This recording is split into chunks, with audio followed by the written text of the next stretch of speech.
What is up? What is up? Andy already in the chat, as always. My number one, dude. You're my boy, Blue. No, just hanging out. Low pressure stream today. Prepping out another mix. So, figured I'd just kind of, instead of doing it in a bubble, figured I'll just try this thing here where I turn on the camera and I'll just work with the camera on today.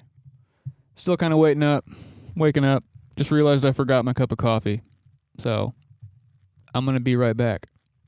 Give me like 2 minutes, Andy. I'll be back in like 2 minutes. I got to go grab my coffee. I completely forgot it. Can't work without that. Be back.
All right, I'm back. I got my coffee now. We can continue to work. Life can move on as normal. I gotta get my chat set back up here, dear. Back up here, dear. Still waking up, guys. Sorry, caffeine has not hit yet. Rise and grind. What are you working on today, Andy?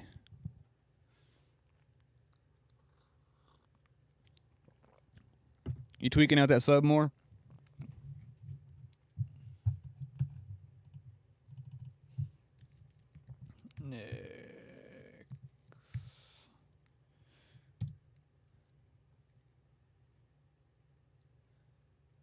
Whatever. Song 3. 48K to the desktop. Let's rock.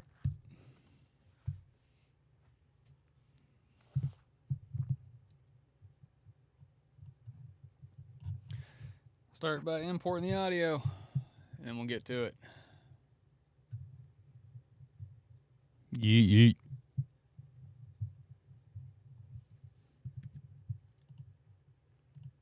Where's the files? Song 3, there they are.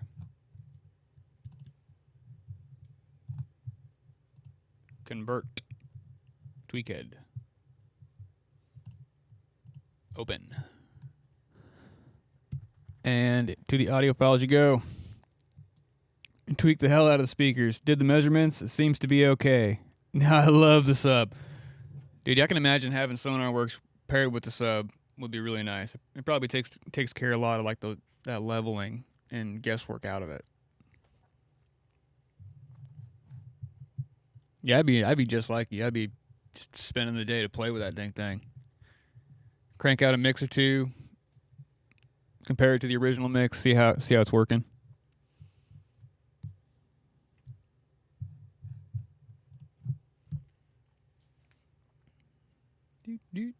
Pro Tools be Pro Tools and sometimes.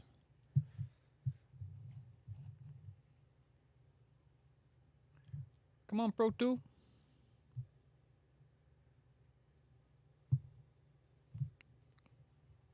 Pro Tool, come on. Pro Tool.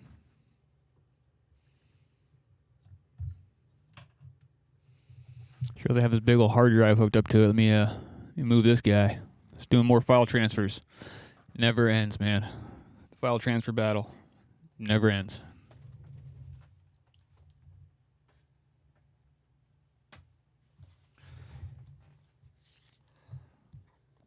So I'm happy now that I can finally feel the bass and kick in my face. Yes, that's the goal, dude.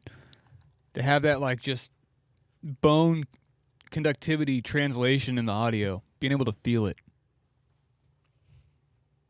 Feel so much more connected to it that way.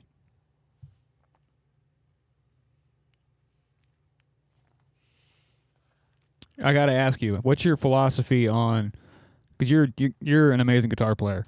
What's your philosophy on using amp sims versus putting a mic in front of a cab? Like, I'm not gonna roast you. Like, I genuinely want to like know your opinion.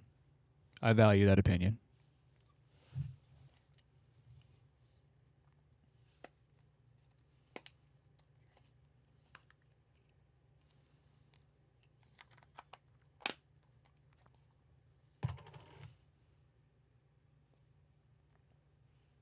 So being able to put a mic on a cab the other day kind of messed me up.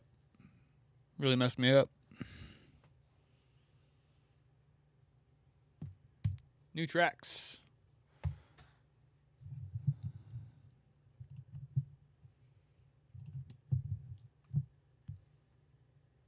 Oh, what? This entire time I thought you were sitting there holding a guitar. Well, caffeine, and I'm also an asshole now. I apologize, Andy. I thought you were a guitar player this whole time. Hell yeah. Old bass players unite, brother.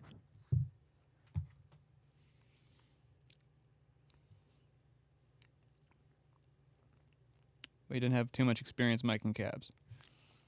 Dude, you gotta try it. I'm telling you. It's a low-end cheat code. Like, especially on the bass. Like, I love putting a mic on a bass cab. No, it's your pinky dingle. That's right, we were talking about that. I was nerding out saying I really wanted to try one. Like, I've never tried the multi-scale low-end thing, and I desperately want to try one.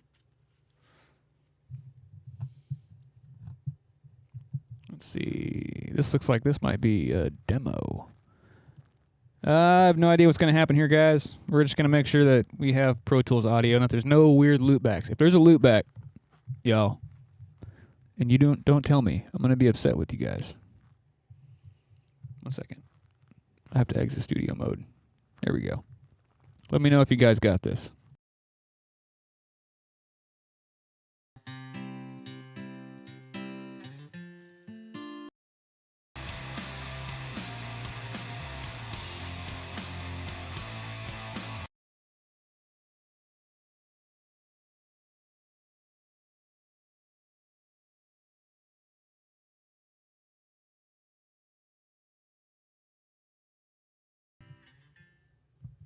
No loopbacks or nothing?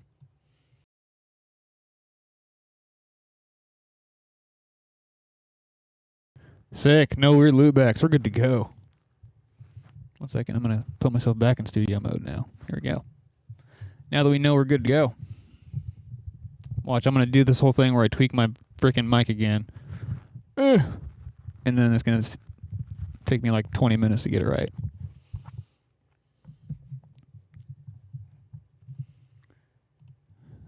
Andy says, I was on a studio session with mic'd amps, a Vox and a Marshall, but the tones were not too great, I must admit. Well, damn, dude. Did they just not know how to mic a cab? Maybe it was some shit speakers. I don't want to say it was shit speakers. Based off the tones I've heard, you guys got great sounds.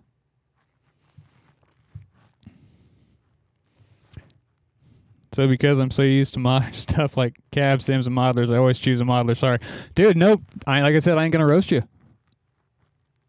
I ain't going to roast you at all. It's whatever inspires the take and performance and whatever you know. You know, if that's the thing that ultimately you can get the best sound out of underneath your hands and fingers, then go with it.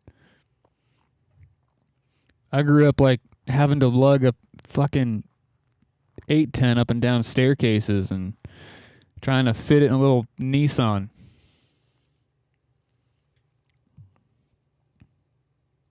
Kalen has experience with reamping and cabs. Ask him. Hell yeah, I've tried to get him in the chat. But no, I've been getting back to mic and bass cabs lately, and dude, I tell you what, there's something about pushing the air. It's like it's a low end cheat code. It's so weird. It just comes together so fast and so easy. You're just like, I feel like I have to do more, but at the same time, if I do more, I feel like I'm gonna screw it up.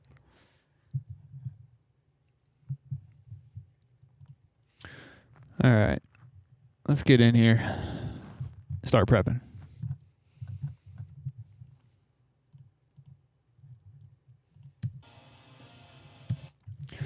Good old, just going to color code. I'm going to keep all the vocals and all that stuff muted because I don't know what's happening. Don't know what's labeled. But I do have a reference, and I learned my lesson last time. Last time I kicked out a mix, and I forgot to listen to a reference before I kicked out my mix, and the vocals were in the wrong spot. Client let me know very quickly. Like, hey man, I got it, but vocals aren't in the right spot. I was like, oh, that's embarrassing. Sorry, dude. Rookie move on my part. Rookie move.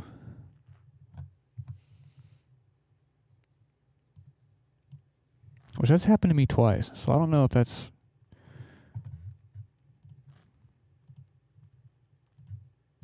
It was like it kicked out like 2 copies of the vocal, and one vocal was a little ahead and one vocal was a little behind, but they were both in time, so I thought it was like a weird call and response thing. It was that part that I was putting a lo-fi vocal on. The lo-fi vocal part ended up being the main vocal part, and I was like, oh shoot, it's in the wrong spot.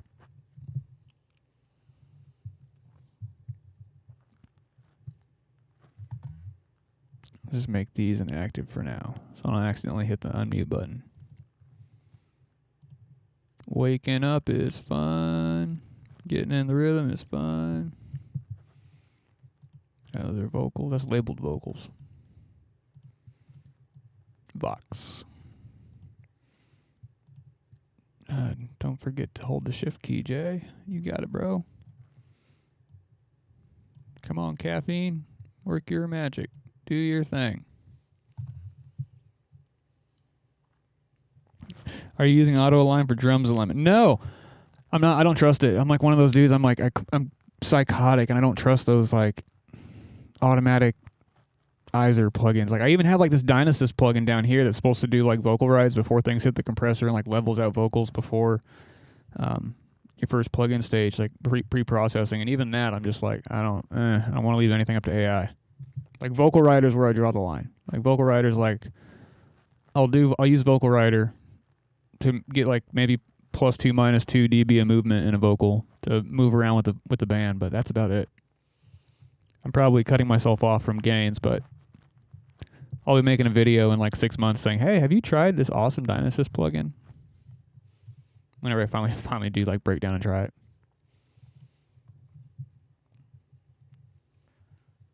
But no, I've seen a lot of guys using that for like dialogue, and there's a lot of guys in post that use it all the time.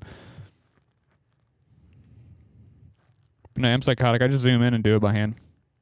I'm actually going to try something different today on my MIDI alignment, because I noticed like when I was firing the trigger off of the attack track, I wasn't getting any weirdness. But whenever I transferred it, made it into MIDI with DRT, some of the hits were early. And I think that might have been because of how I shifted the audio within the edit. So I'm going to try a different shift this time and see if that fixes that problem. Always looking to solve small problems. This has to be an amp. That's an amp. We're going to make you red because you're the hottest thing. Toasty. These are drums. These are labeled drums. What's that? Princeton, that's an amp. Any more drums? Oh no, I don't need the Princeton. I just need the drums. Come on, caffeine. Hurry up.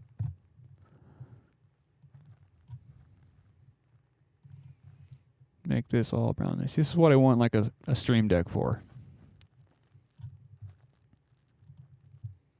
Just for like automatic labeling. I can have a whole patch that has all this labeling mapped. Gino, what's up, dude? Do you normalize for gain staging your tracks before your static part of your prep? Sometimes I do. It just depends on how the tracks are delivered.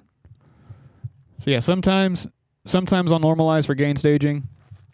If something's super small, the acoustics, I'm probably not going to need to, but all this looks like it was recorded at a great level. I might end up having to gain stage some of these vocals, but I'll get into that later. It's one of those, as I need it, as needed. I'm learning less is way more these days, so just I find myself asking, does it need it? Why am I grabbing it? And what's the purpose of this tool? A lot more.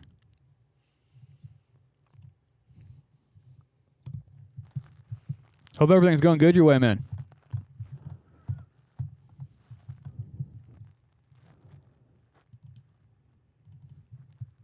Acoustics. Earthy-esque. Some kind of brown or tan. No, not neon, popping yellow. Bass brown like, or sorry, bass purple. Because it's funky like Bootsy Collins. Baby. Don't ever let me do that again. Come on, coffee, hurry up and save me. Effects. This looks kind of percussive-y. I don't know. Let's find out what that is real quick. That way we know what color to make it. Percussion. That's another shade of brown. 50 Shades of Brown. Here comes the brown. That's a bad thing. You don't want that.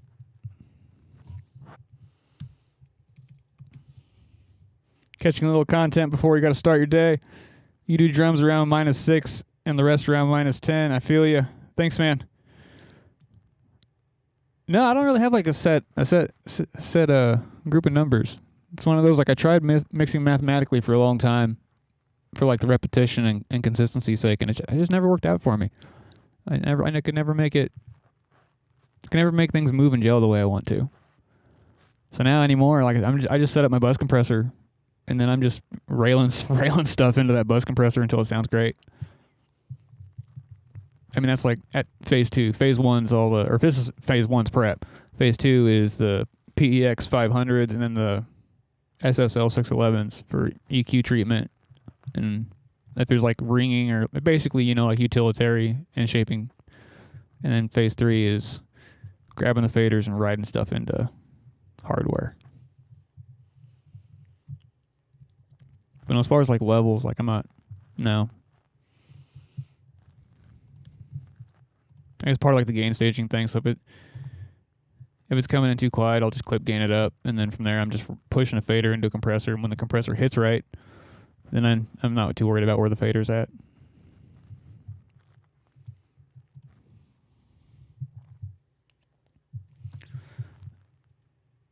Ooh, we have 3 amp tracks on this one. What? I'm excited.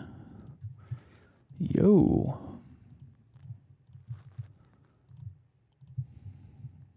Oh, man, I missed one. Clips and tracks, yo. They're all color-coded. Where's my... I need to get an easy button. Bam, that was easy. Oh, okay, I meant that's what I've been aiming for. One second, let me switch this back over here real quick.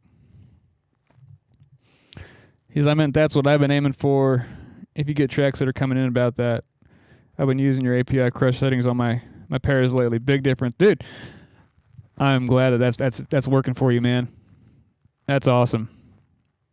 No, that's one of those things, dude. If you've got a system that's working for you, don't change it. That's something I'm like, another lesson that just like hit me in the head like a freaking brick. Like a couple of months ago, it was like I always had like deep-rooted philosophy in mixing, and I had like, you know, like I had a really deep-rooted approach, and nothing was going to stray me from that approach, and then I started going down endless rabbit holes, and that screwed up my life for so long.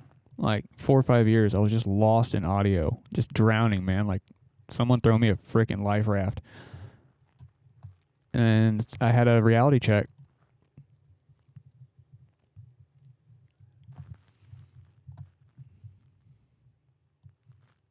And then now I'm just like, does it sound good? Cool. Does it need EQ or no? Does it need a compressor or no? Now I know I am going to be smashing the shit out of it with a parallel. That is going to happen. That's just fun. That's shit that just makes me smile.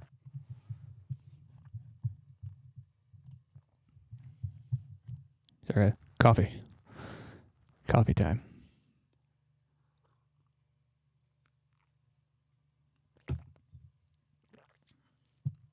Wait a minute. What? Hold on a second. I just saw that. There's a new plugin that does that prep. You got to check it out. Obviously, I adjust the taste, but I'm ironing out a system that's half mixed. What? So, that's what I do. Like when I'm tracking a band, I'm tracking for final. Like I'm tracking as close to a final polished results as I possibly can. I wish I could show you guys some of those fucking. I might be able to find some older stuff that clients would be okay with me sharing like that. Just stripped back raw and unmixed. But now I gotta check out. There's a plugin that does the prep. I saw there's one that like does the labeling and the grouping and all that and color coding for you. But I've got a bunch of industry friends and they all have really mixed reviews. Some people it really works out for them, and some people are like, "This is a fucking nightmare." And I wish I never would have downloaded this because now I'm just trying to make this thing work instead of actually working. So I don't know. It's one of those. I guess you gotta roll the dice and try it.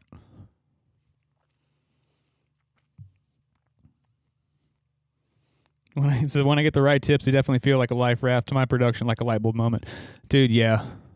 As I said, for me, it was just having conversation with people that are way higher up the chain, like actually like having human interaction, like not just like through like a video I found on YouTube. It was like just direct human interaction with, basically mentorship. It was just having a guy who's honest from a place of like love and mentorship just because they want you to get better and see you win. And dude, that was just it's life changing. Like there's so much information you can get out there, and you can like join all these forums and like pay monthly dues to like be parts of these communities, and all that's amazing. But if you're not taking advantage of like the human interaction aspect of that, and it's just you're gonna lose. You have to make those connections. You have to have friends that are way better than you that tell you that you're sucking right now, and they're honest with you about it. I appreciate every single one of those people.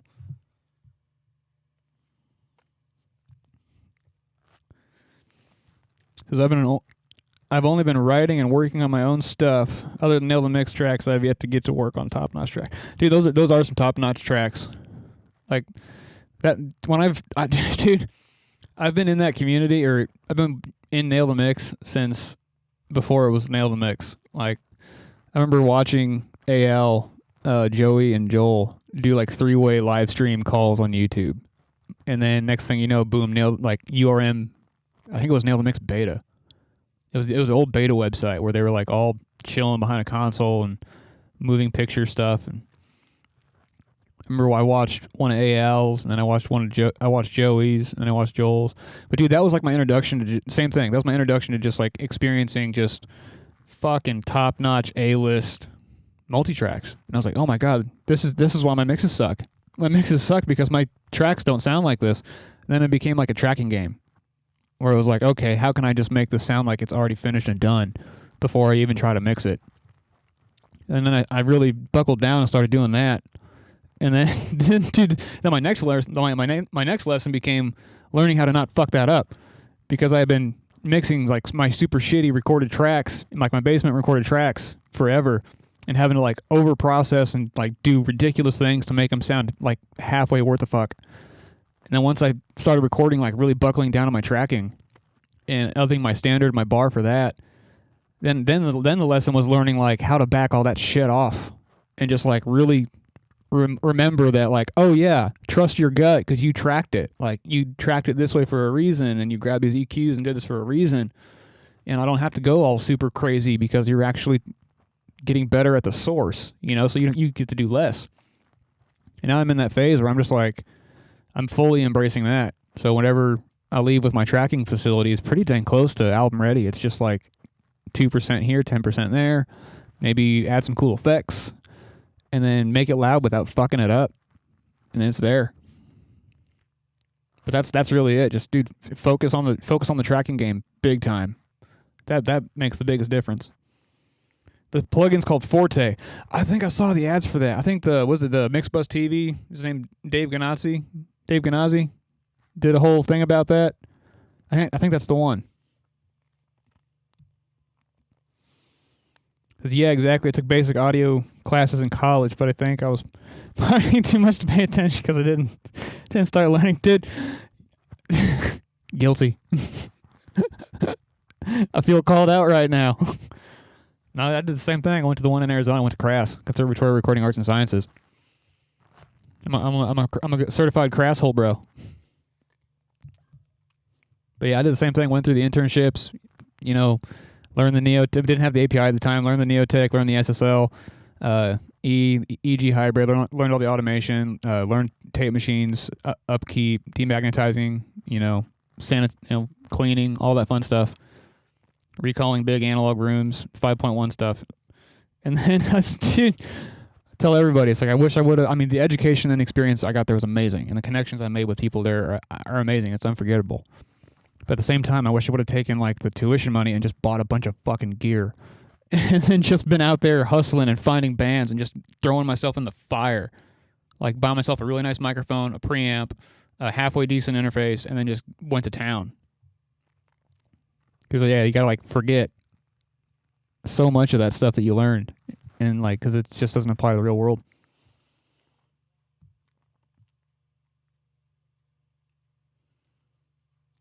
Yeah, so once I realized leveling and gain and balance, and I'm still getting better at tracking. Thanks, dude. Yeah, that's the thing. There's never an end. Like there's never an end, ever. Like the best of the best just keep on going. Like they're not even happy with what they're doing, and we're all sitting here just like jaw on the floor, like how? And they're just like, yeah, it sounds like shit. I'm trying to get better, man.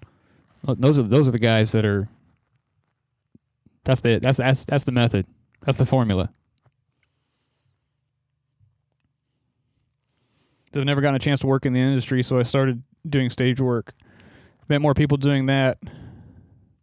No shit on taking the money and running. Yeah, dude.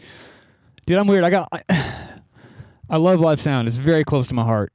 It's very fun. Very like endorphin releasing for the brain to mix live sound. It's so much fun. And I'm going through like this life again, I'm like this weird phase in life where I'm like this is weird like awakening, I guess. I don't know.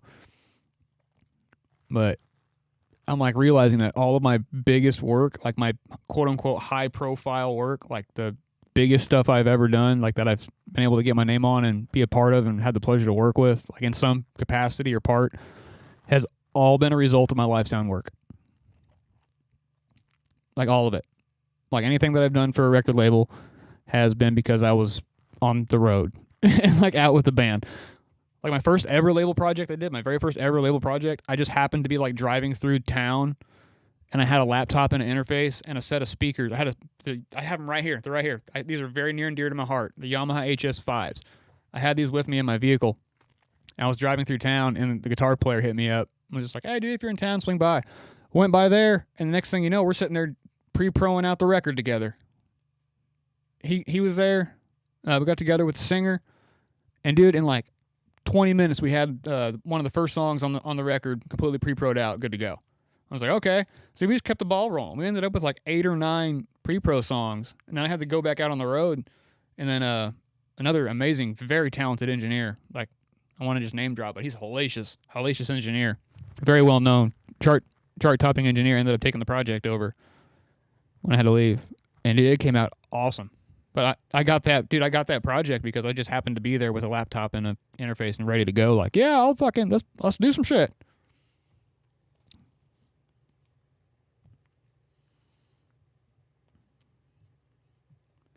So my issue is my guitars. When I edit or quantize after tracking, it's like they all get all artifacts. I think once I crack the code on this, I'll be all set. Dude, what's your DAW? What DAW are you working in? Not that it's going to make like the biggest difference in the world, but there's a lot of awesome resources out there, and I might be able to point you in the right direction on that.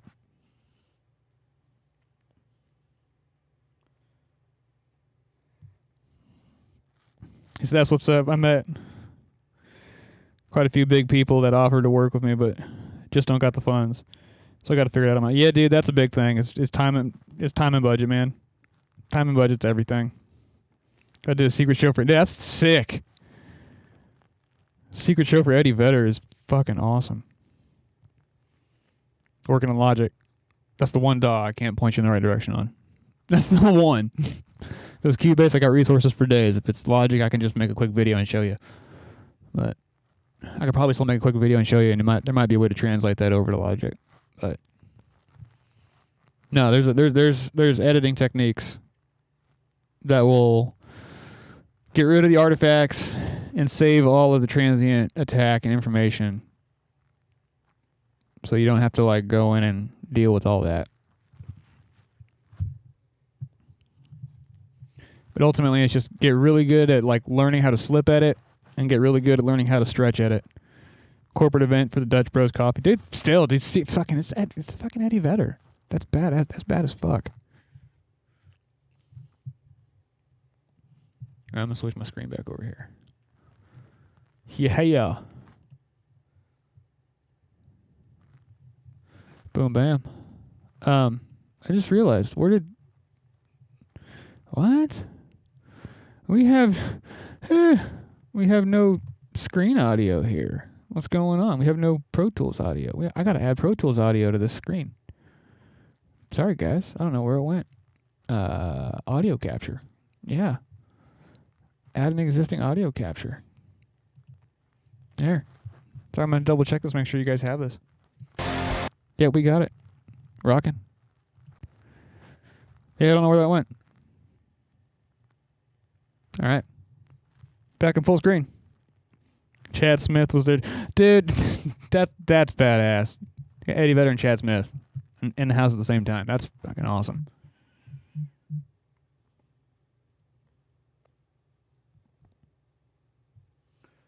Real life being real life. Got to text a lady. New screen protectors for the phones. That's got to go down today at some point. All right. We back in Pro Tools. We back in mix prep mode. So I'm going to just... Oh, yeah, I got to reorder the drums. We need the kick. Where'd our sub kick? We definitely need the snares after the kicks. If you meet somebody who, like, doesn't put drums first, I kind of feel like you got to keep an eye on them. I'm not going to say too much, but I feel like you do got to keep an eye on that person.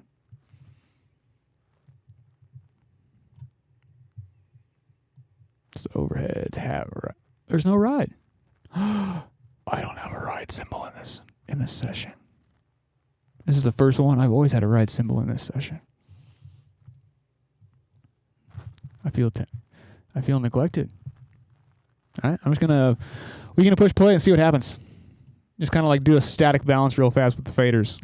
I got my little fader port right here, so if you see the Pro Tools moving around or whatever. Sorry, give me 1 second. I'm gonna switch back over into my mixer view here. Yeah, these little like down here, these little blue boxes. If you see those moving around, that's me scrolling on my fader bank. But yeah, I'm just gonna push play. And we'll just get a quick little static bounce. That way we can work with it.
Just gotta figure out the guitar situation now.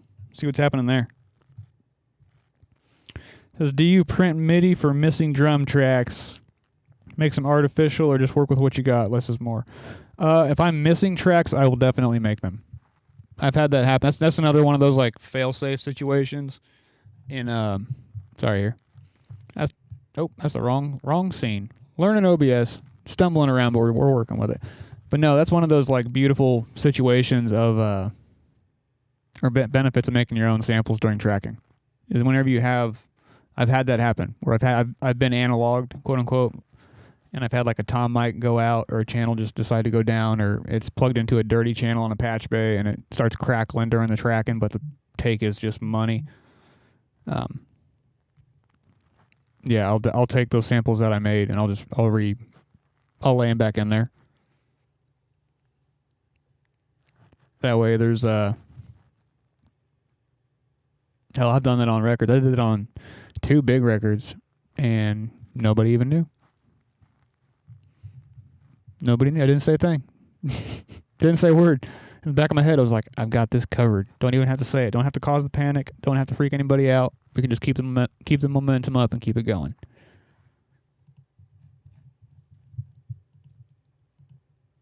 All right, I'm going to source down these guitars, see what's going on here.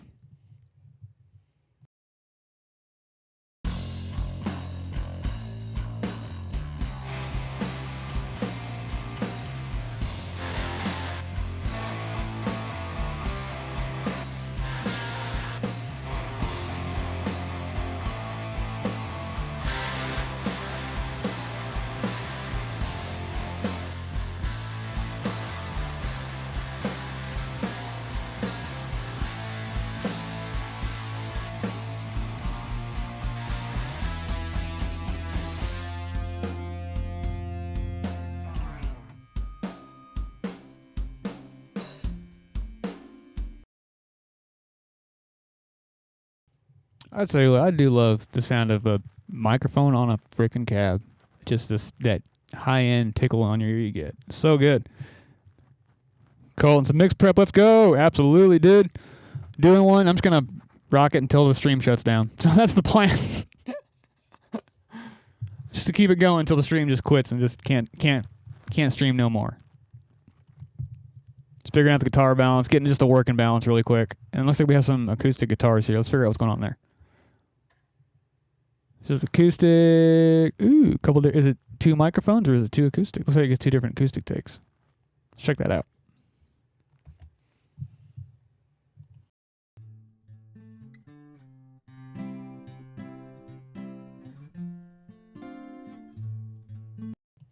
Two different takes. So gotta feel stylistically what we're gonna do. Let's see hear what happens whenever these come into the band.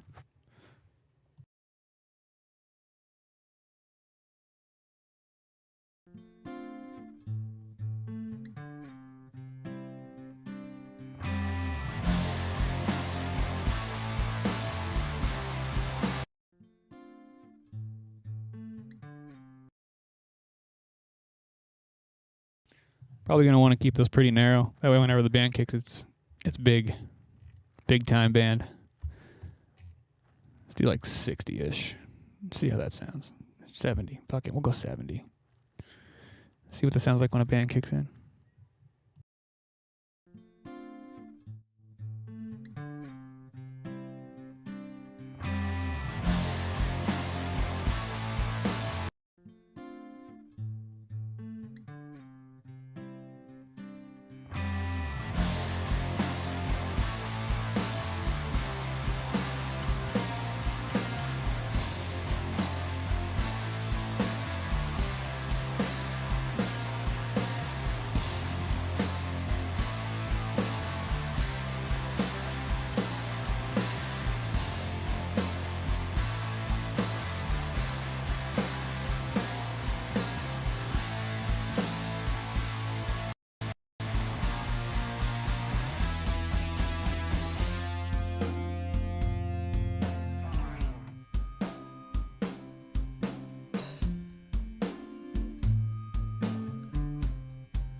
I like the vibes.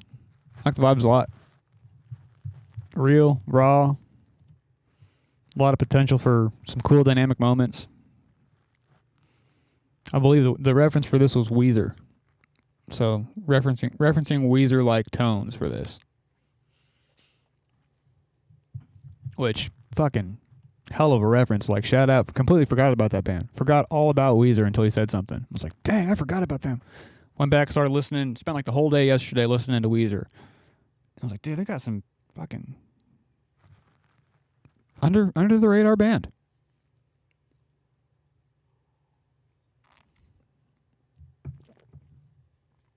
For like that kind of vibe. Like that just like real, raw, we ain't over polishing nothing kind of vibe. So I'm going to skip the import stuff right now. Bad Jordan. I'm just going to dive straight into, you can hear it now. Sick. Yeah, I didn't know where that went. My bad, dude. But yeah, I'm going to skip importing session data right now because I know importing the analogs is what causes the loop back for some reason. I don't know why. It just does. So we're going to keep analog out for now. And I'm just going to go straight into drum prep. Let's do it. Starting with the kick drum. I already know I'm going to have to duplicate all these channels anyway. I'm going to have to duplicate the hats because I'm psycho. You don't have to be as psycho as me, but you can be if you want to. Free will is awesome. Edit kicks. And we'll need a snare edit group. Edit snare. Big, long room. Not over polished and trashy is kind of what I'm thinking. Like raw, real, just real raw energy vibes. I think this would be the most appropriate thing for this song. It's kind of what I'm feeling. What do you guys think? You think real and raw? You're thinking more like Bad Flower, LA pop rock. Nick's gonna watch this and be like, fucking raw and real. Raw and real. Why are you even having this conversation? Raw and real. Here you see this, Nick. I love you. Raw and real. We're bringing Nick's vision to life.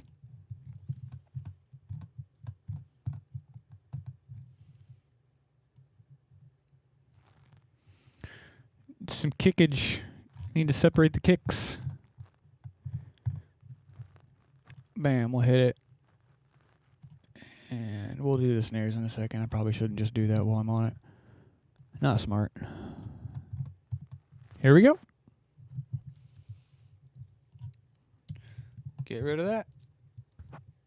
We'll get rid of that. Create the safety fade. Fade in on everything. Make sure I actually did that. Yeah, fade in on everything. Oh, nope, didn't do it. Thought I did. Didn't do it. My gut told me double check it. Glad it did. Alright. Make sure I didn't miss anything. I forgot to do that step. Whoops. I'm just going all out of order today. See, there's one right there I missed. Bad J. Caffeine's kind of starting to do its thing now. It's finally starting to click. I got a late start on today. I was up at 6 a.m., but still somehow got a late start.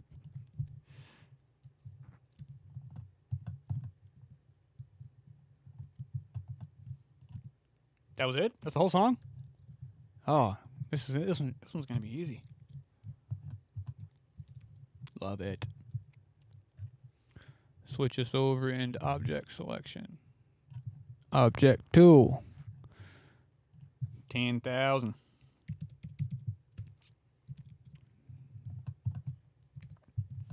And we use control plus and minus. Oh, no, we don't. We use command plus and minus. Haha. Remember your quick keys. I want this to be on Steam Deck.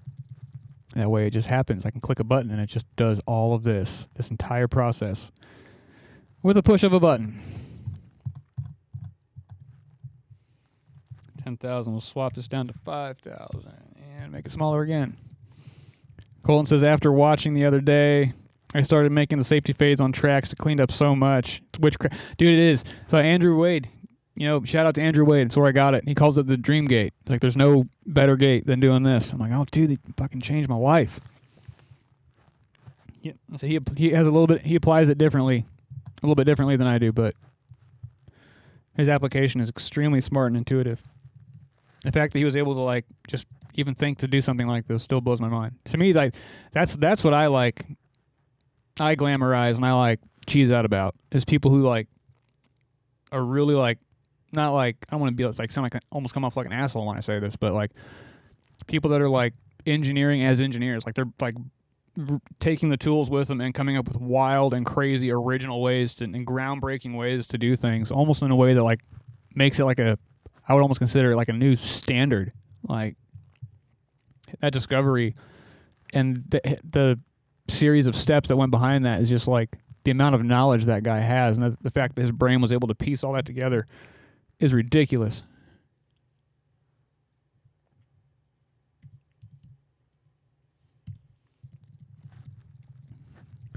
Take this on down.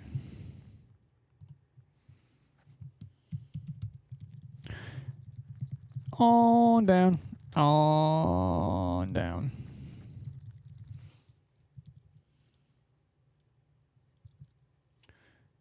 Okay, there we go. Did it get them all? Just a quick scroll through, make sure we got them all.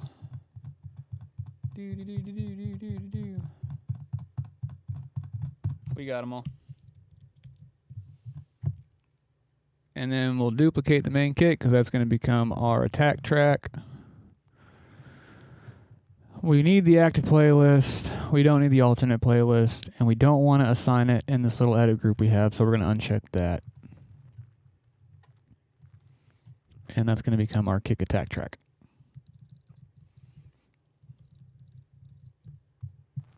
So re-highlighting all these guys with the object tool. We're going on in. We'll do this by we'll call this 250. Again, this is big, so I'm going to go a little bit longer than I normally would on these probably. Command plus. Make them all longer at the same time. I'm going to zoom out a little bit, get more perspective when I do this. There we go. Zooming on out, zooming on out. And bringing all the kicks back at the same time. The ultimate gate. See, we still have some decay right here. Don't want to lose any of that beautiful decay and sustain. But right here, we're starting to get into bleed territory. Yeah, we're into bleed, but yeah. So I can go back a little tiny bit. I can chop these a little bit shorter. And can still get away with it. There we go. Yeah, it almost feels like a cheat code. It is a cheat code. Dude, it is. It's like it acts almost like a compressor, like a transient designer. Like there's a lot of really, really cool things it's doing. So that part's done.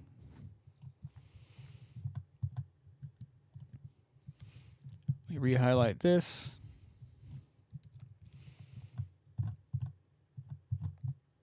Got all these like weird things that we have to get back.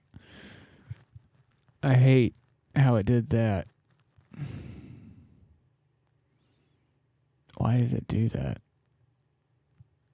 We'll have to address that. I'll show you how to do that here in a second, because I'm going to have to do it.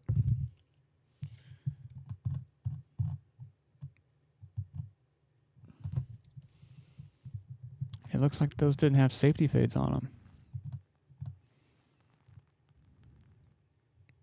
Did some of these not get safety faded? Yo, where's the safety fades? What happened? Well, you guys are watching it in real time, right? And this is why you create the safety net.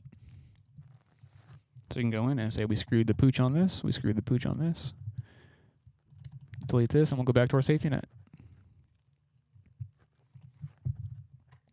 I thought I hit all the right commands in the right order, but for some reason, we'll go back to the original playlist. Duplicate it again. And that happened because the safety fades weren't in effect in certain places.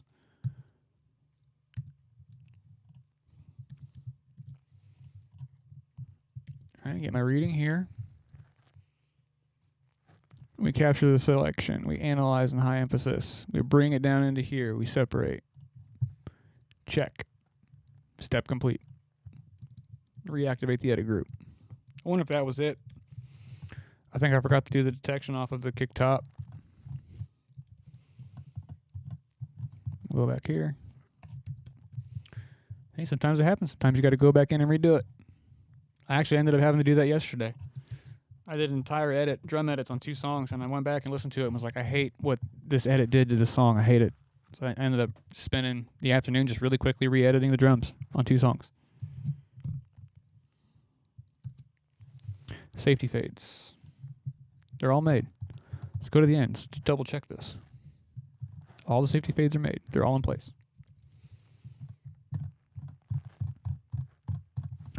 Ooh, I wonder if I forgot to re-enable my group. That'll be fun. I'll be able to go back and rewatch this and see where I screwed up.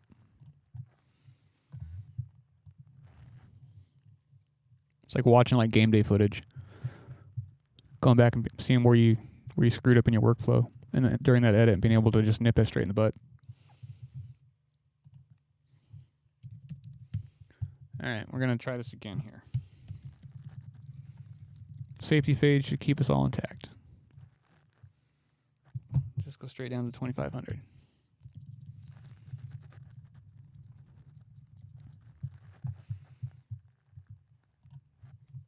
And then we'll go straight down to 250. Making big jumps.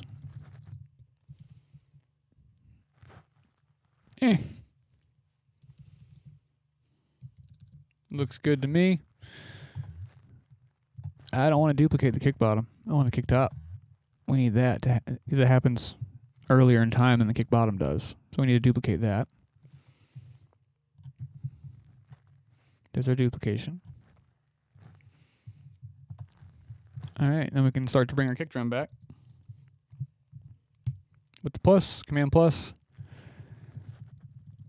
And this should fix that issue we had.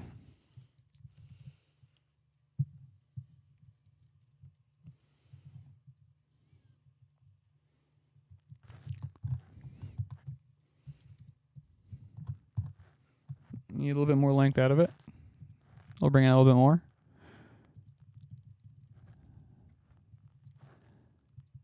Too much. Right, there's where our fade out will probably take over and take these little extra blips out of it.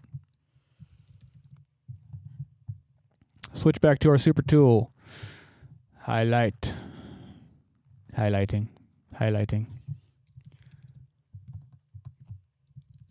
And then we'll do our shift within the regions. Oh, no, we won't. We're going to delete the fades. And we get our kick drums back here real quick. We'll do this by 50. Control. Minus 1, 2, 3, 4. Let go of control. 1, 2, 3, 4. Command F for batch fades. We're going to switch this to 2 milliseconds.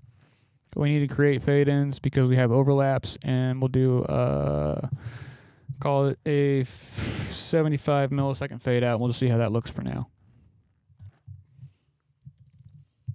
Yeah, fades out that little extra hit. Go through and just check these. Rocking. That's kick drum main done. Pop up to the top. And we'll do our spike track real quick. Delete the fades. And I'm actually going to be a little bit nutty this time. I think this is what false triggered my MIDI, but I'm not going to do the shift within the region on my attack track. I'm going to intentionally make that sound like it's clipping a little tiny bit because that's an added track, so I can kind of do whatever I want to with it, so I'm experimenting with it. Save it, shift option 3 to commit it. And I'm going to make this red because this is something that we've manufactured, and that's just how I identify that really quick. Like I said, that's not part of the original drums.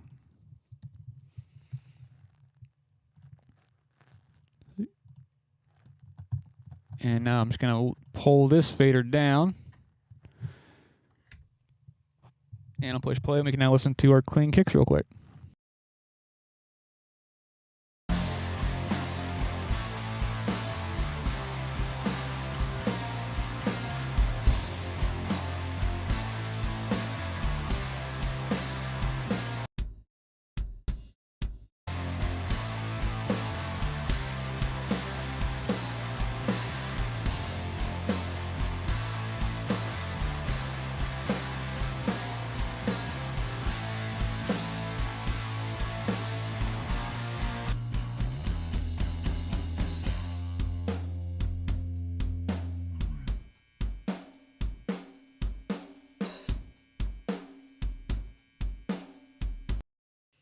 See, good and clean. Doesn't mess with the performance at all. And I don't have any of that weird like snare bleed and shit happening in the like kick out mic or the kick mic, and none of the weird cymbal shit happening in the kick. It's going to cause ultimately big phase problems down the road in the mix.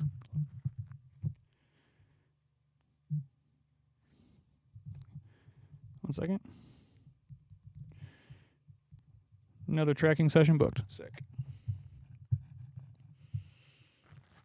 Another day in the studio. Woo! So that's kick drum done. We'll just call this kick in clean. Kick in _ clean. And sub kick _ clean. And this is the... Oh, what do they call them? Spikes. Kick spike. Give it a new quick label. So the actual audio files are labeled. Now we have fresh audio files. In case anybody else wants this or wants to work with it, we can deliver these files.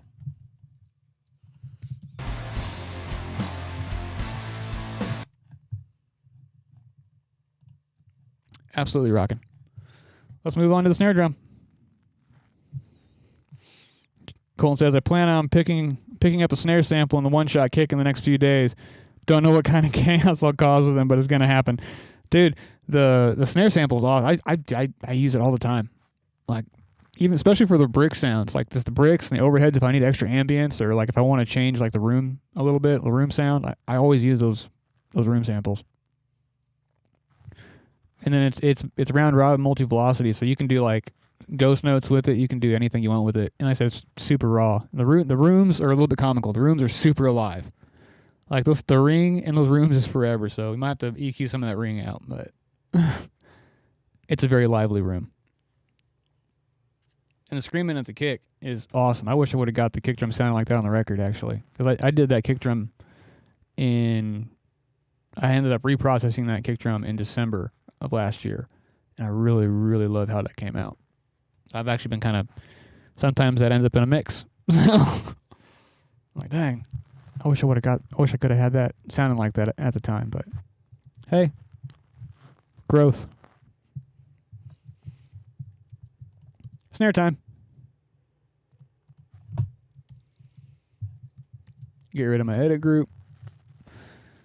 I think I've already duplicated this, right? I did. Let me check here. Yeah, we've already duplicated that. We've got our safety net. Command 8 to bring up Beat Detective, our old buddy. What's this here? I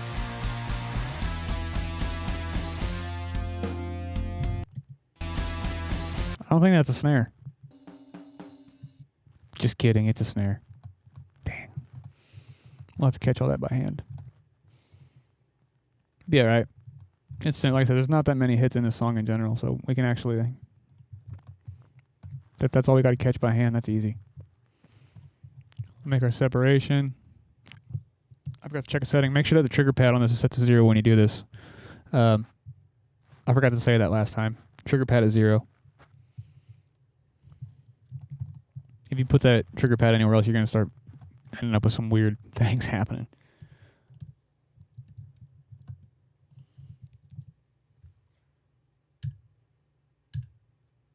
And dim my speakers down here to a lower volume and just start going through this, making sure that we have all the snare hits we need.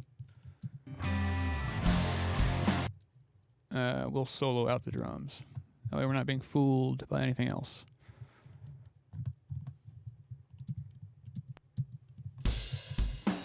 That's not a snare. And I have to re-engage my snare head group. I'm just going to go through real fast. And we're missing snares. Get back here. Where'd you go? I seen it. I seen it with my own eyes. I seen the snare. Going through. All right, this is that build we need. We'll just, that's not a snare hit. Or is that a snare hit? I don't think the snare really comes in until that hit, but we'll grab it as a safety net just in case. Nope, every single one of them's a snare hit. Save them all. That's not a snare hit. You don't need that one. Snap through it. Is that a snare hit? Ghost note in there. Gotta save that. Need the ghost note. Part of the vibe sauce.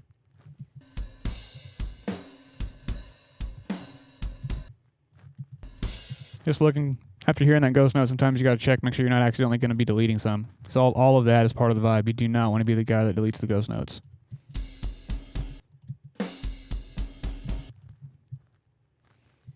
Comes in. Oh, about right here. We'll snip it. Solo the snare. Nope. Just those 3 hits. Cool. Again, make sure you're not leaving anything behind. If there's ever a question, always listen to it. We have flams.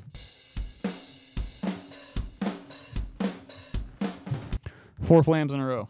And we need to make sure that we don't delete those flam hits. I gotta do this the old school way.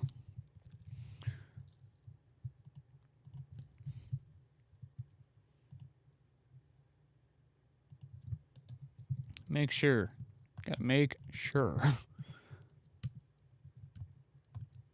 Another one there. Hey! I ain't trying to do that. I'm just trying to zoom in, bro. We'll snip it there. It ain't gonna be nice and give it to us. We gotta zoom in. We'll snip it there.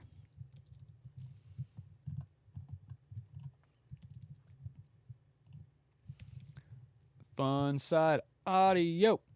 Doing the work. Putting it in. Doing what it takes to get a killer result. Another little build up.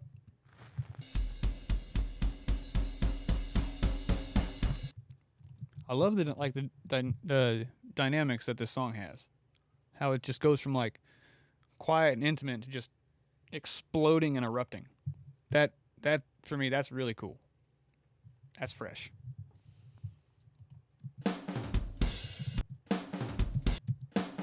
That's a snare hit that Pro Tools missed. Glad we just caught that. And we'll grab all these little hits down here. We want to salvage all the dynamics. You want these builds to be dramatic. They have to build. That's the end of that. So I'm actually going to make another copy of this now that all that's done. In case I do have to come back to a safety net, I can just come back to one that's already pre-snipped. But we just made a new playlist of all the cuts. Here we go. Safety fades. Get rid of that 20 millisecond fade. Boom. You got to click the button. Adjust to fit. Object selection. Hey, object selection. And all the way. Pro Tools is being funny right now. Thanks to being a joker. It's got jokes. Here we go.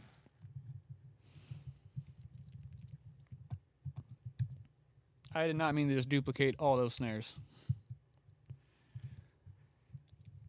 So the only bad thing about the key commands, man, sometimes you get like you start firing off like 5 key commands in your head, and then you realize you accidentally missed one.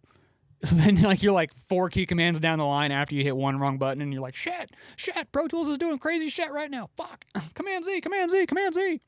How many times do I have to push this fucking button?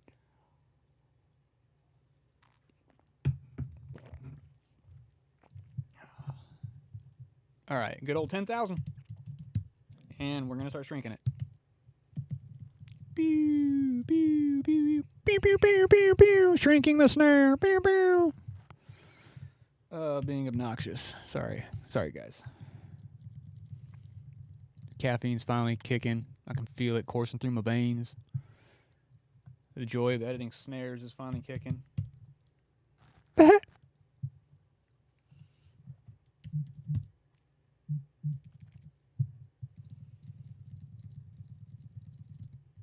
Make sure I'm not fucking anything up here real quick. Just had like a weird panic attack. Okay, bus call's not till Friday.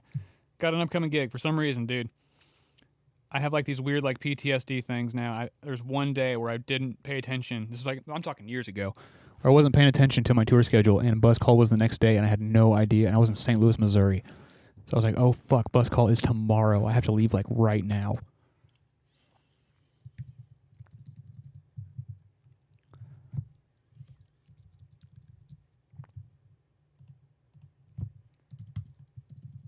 You turn around and just like long haul your ass like fucking 4.5, 5 hours across the country in order to make a bus call. Yeah, whoops. Don't be like Jordan. Look at your tour schedule.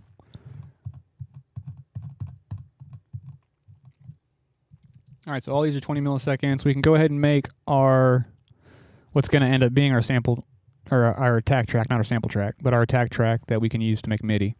And this is where I'm going to do the different thing on it this time. Duplicate you. Duplicate. Because it's only 20 milliseconds long. So I'm just going to keep it 20 milliseconds, and I'm going to do the same thing I did here. I'm just going to intentionally clip that. All right, let's get some snare length back. This is the like kind of long, trashy. I don't want to call it trashy because it's not trashy. It's just like bombastic and raw. So I want to keep like some good snare length in it. Maybe try to pull some ring out of the snare. Here we go. And we hit the good old Command plus. We're going to extend the length of the snare at the same time, simultaneously, all of them. And you can see the decay. You want to keep all that decay intact. Also, looking at the snare bottom, there's a lot of beautiful like sizzle and buzz in the bottom. I don't want to lose any of that. Let's keep it going. Good sizzle, good buzz. Good sizzle, good buzz. We'll keep that going. Good sizzle. We want all of it.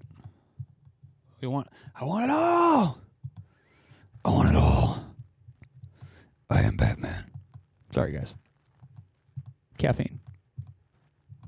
Caffeine and coffee.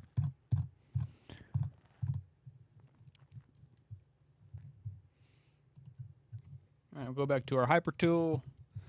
I think snare's in a good spot. No, I still kind of want some more length out of it. Let's get some more. I feel good about it there. No, I don't. I'm gonna keep going. Let's just push it. Push it real good. I'm sorry, guys. I'm waking up. It's settling in.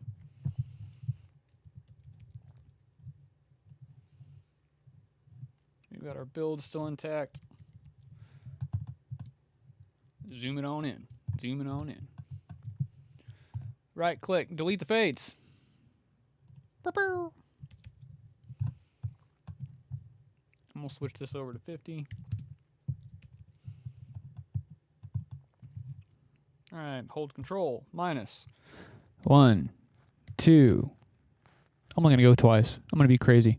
Let go. 1, 2. Push the P key to go up. Right click. Delete the fades. And I'm going to leave those intentionally snipped. No fades, just leaving those raw. We're going to change our fade parameters. 2 millisecond. We need crossfades. and fade ends. I'm going to make these 50 milliseconds. Adjust them to fit. That kind of scares me. If we have fades that weren't going to fit, that kind of scares me. Why didn't you crossfade? Oh, I didn't have to crossfade that. It did crossfade that. Okay, good. Good, it did what it's supposed to do. You did your job. Good Pro Tools.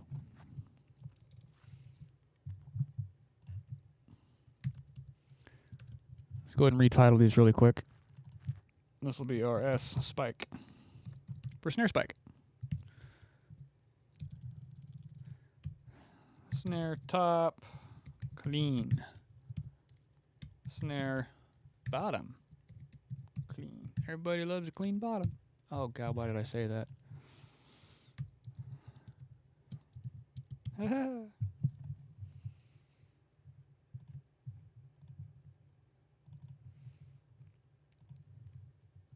Jordan in the morning.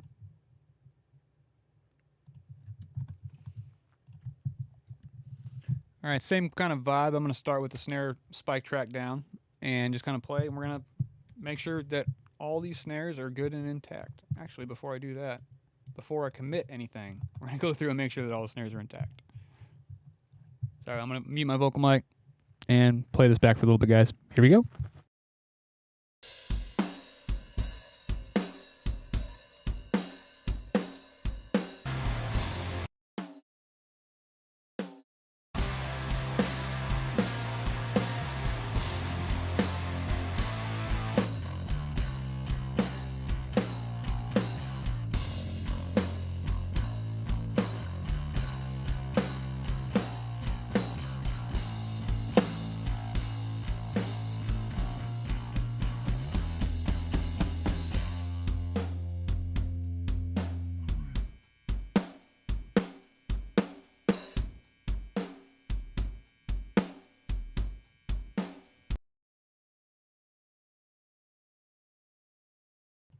That snare spike track is so dang cool.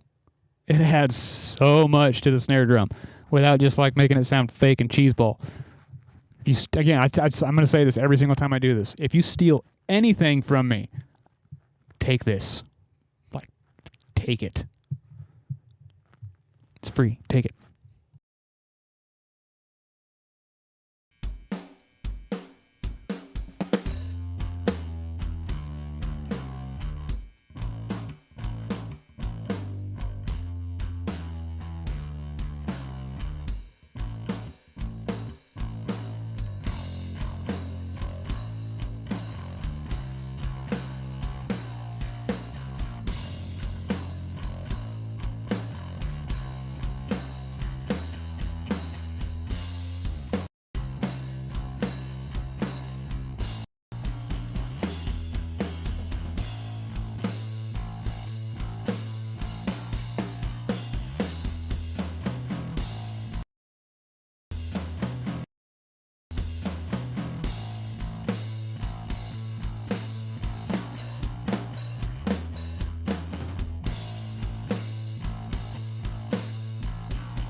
Rocking. Transition back to chat for a second. It is rocking. Now we can go ahead and commit the stuff. Now that we know it's right. Shift option 3. Everything's got good, nice, and labeled. Again, in case everyone wants to go anywhere. There it is. Make you red. Make you red. You're not red. You need to be red. So I figure I'll just knock all this out before I import any kind of session data. That way it's just done. We've got it. Toms. Looks like they only happen here. Really. That's the only place the toms happen. Our buddy Tom. I'm just not even going to fuck with those. We're just going to leave those as they are. Let those things do their thing. Oh shit, I need MIDI information so I can trigger drum rooms. I'll show you how we do that here in a minute. Because there's enough toms here, we can do that by hand. Doing that by hand would probably actually be better. That way we can really preserve the dynamic content of the drum room.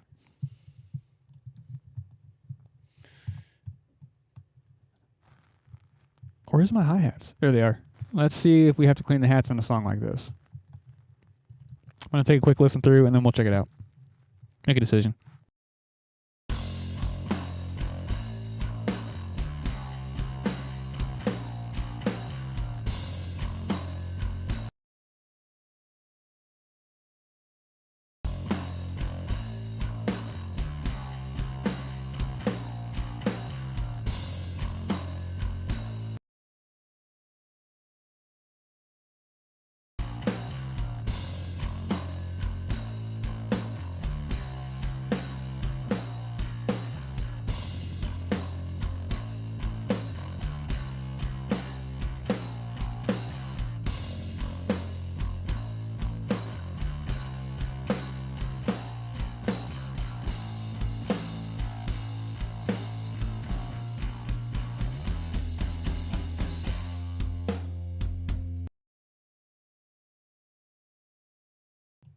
So as you can see, I've started cleaning the hi-hats because I'm a psycho.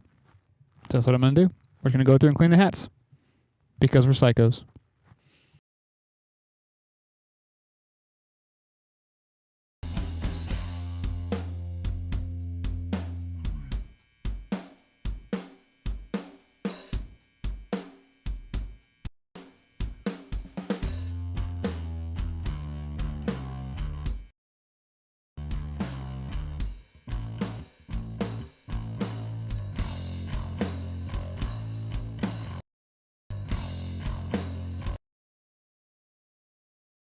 I'm going to leave that one alone because he hits the hi-hat so close to the crash that I don't want to lose the sizzle of the hat through that crash part.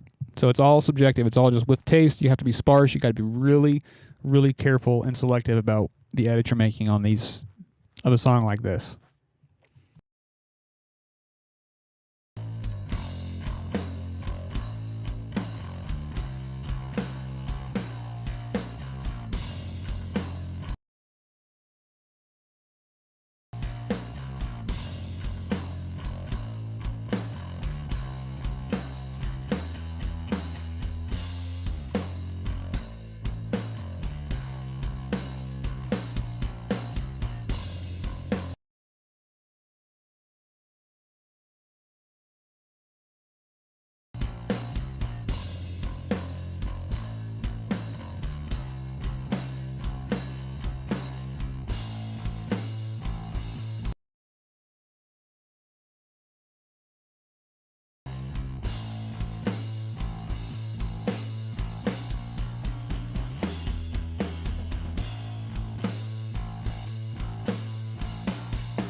And that's it. Clean.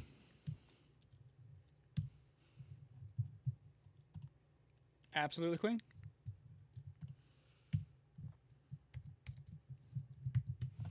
Save it. We'll duplicate it in case we fuck anything up. Hats. Clean.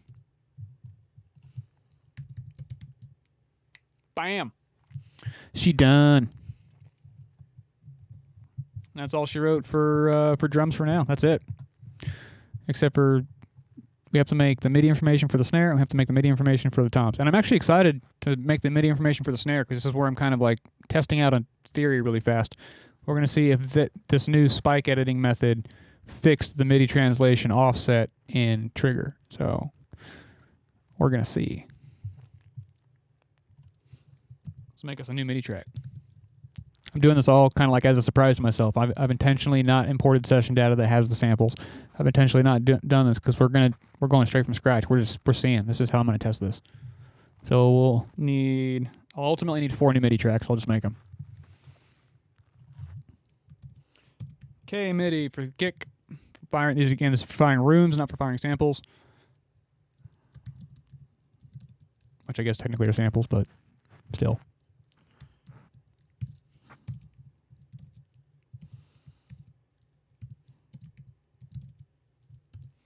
There we go. I like making my MIDI not colored.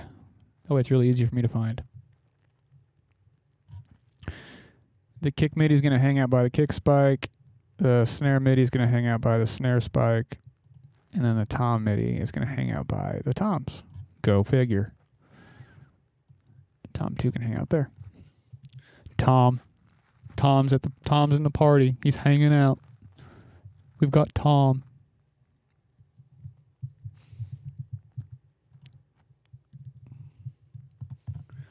All right, let's see if DRT does a good job of this.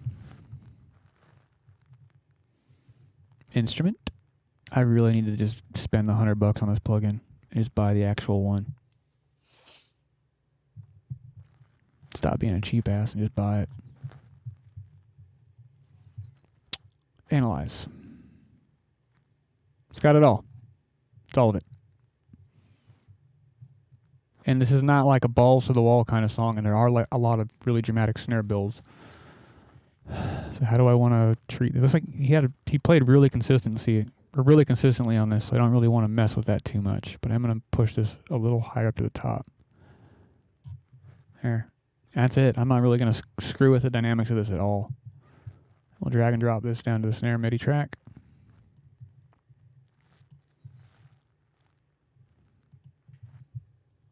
Let's check this out. Because I have to change the MIDI note on this anyway. So we'll go ahead and change the MIDI note.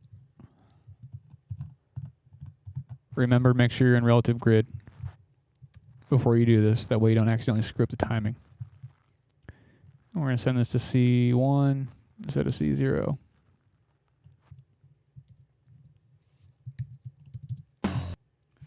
Just take a look and just kind of snap through some of these and see.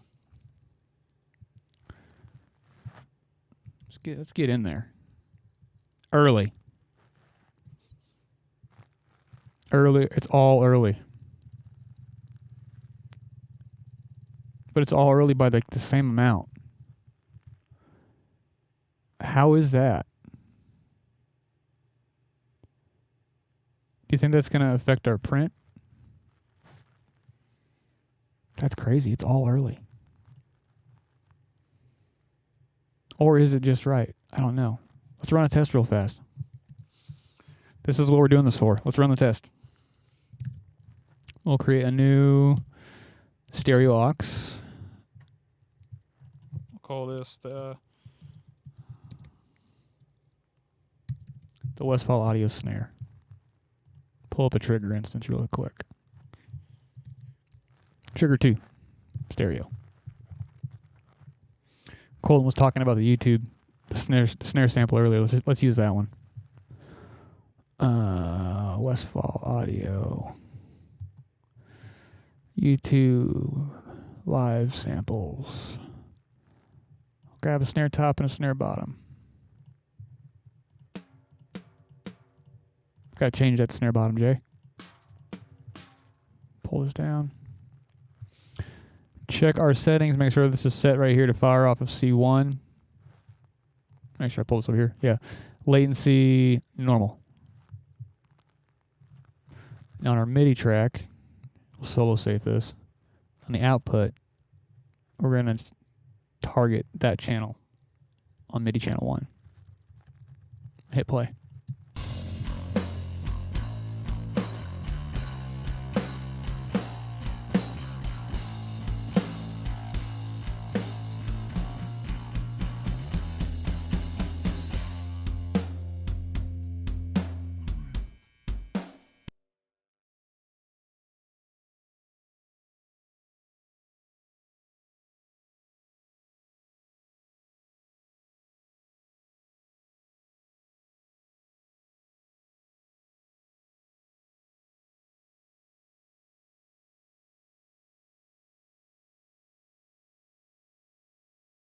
Sorry, guys, forgot my vocal mic was muted there.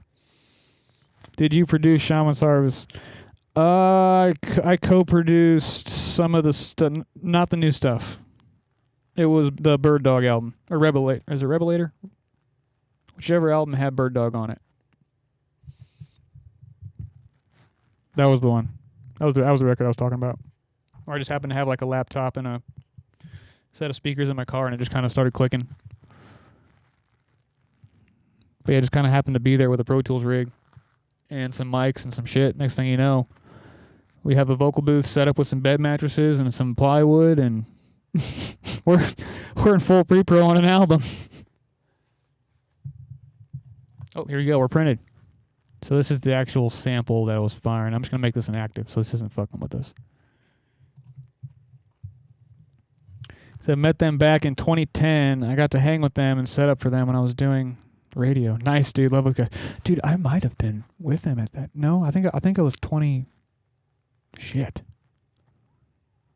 It wasn't 2010. It was 2015. It was 2015. All right, let's see how accurate this was. Okay, hold on a second. This is interesting. It printed the MIDI here, but the snare is a snare in time. Is it phase accurate? Let's see if we have to tweak the snare since we did this. I mean, it's out of phase for sure, but still. It's not like hideously early yet like it normally is. Oh, no, take that back. There's a couple hits. Son of a bitch. We will have to go in a phase alignment still. You son of a bitch. We got a way more accurate read, though. Like nothing's like hideously ahead of time.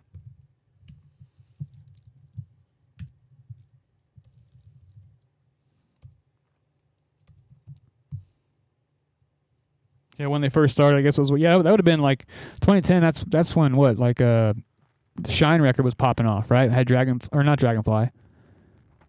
Sorry. Yeah, that was the Shine record.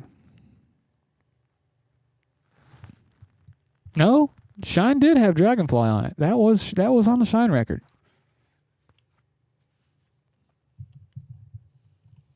All right, I'm going to play this really quick. We're going to check to make sure that the snare is in phase. Pull up a quick trim plugin. Anything with a phase flip switch will do it. Boom, phase flip.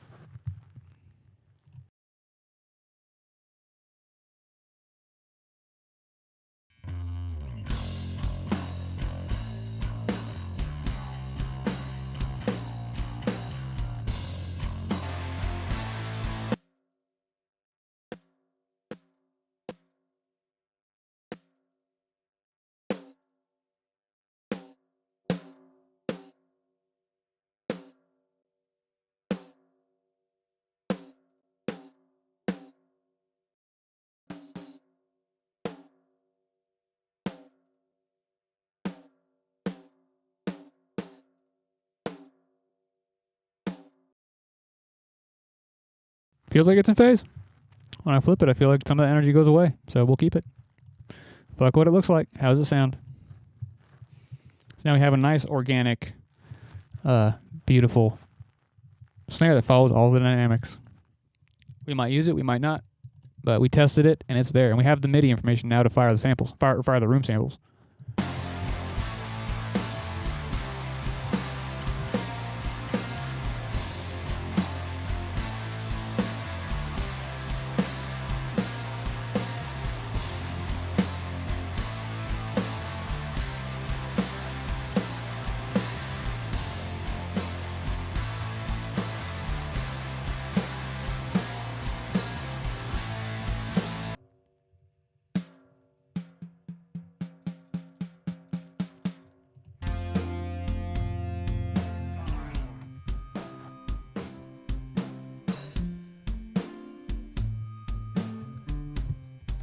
You see, Colton, that snare is totally natural. If I wanted to, I could just swap straight out for that snare, but I ain't going to.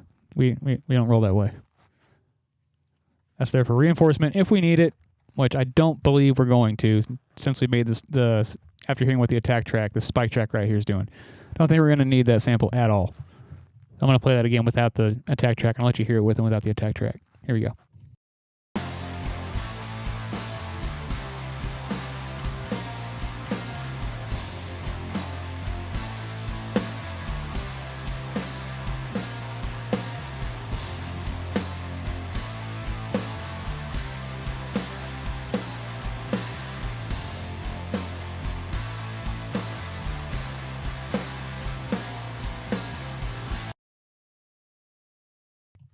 Hey, see, that thing adds so much to it. Like, you really don't need to... We don't really need a sample for this song. It's not going to... He played so consistently. I don't need it for consistency's sake. I don't need it for adding crack because that's what the spike does. I don't need it for adding length because I can get that out of any of the parallels I'm going to do with the analog. So, again, like I said, I'm in this phase of asking myself why a lot. So it's... why am I doing that?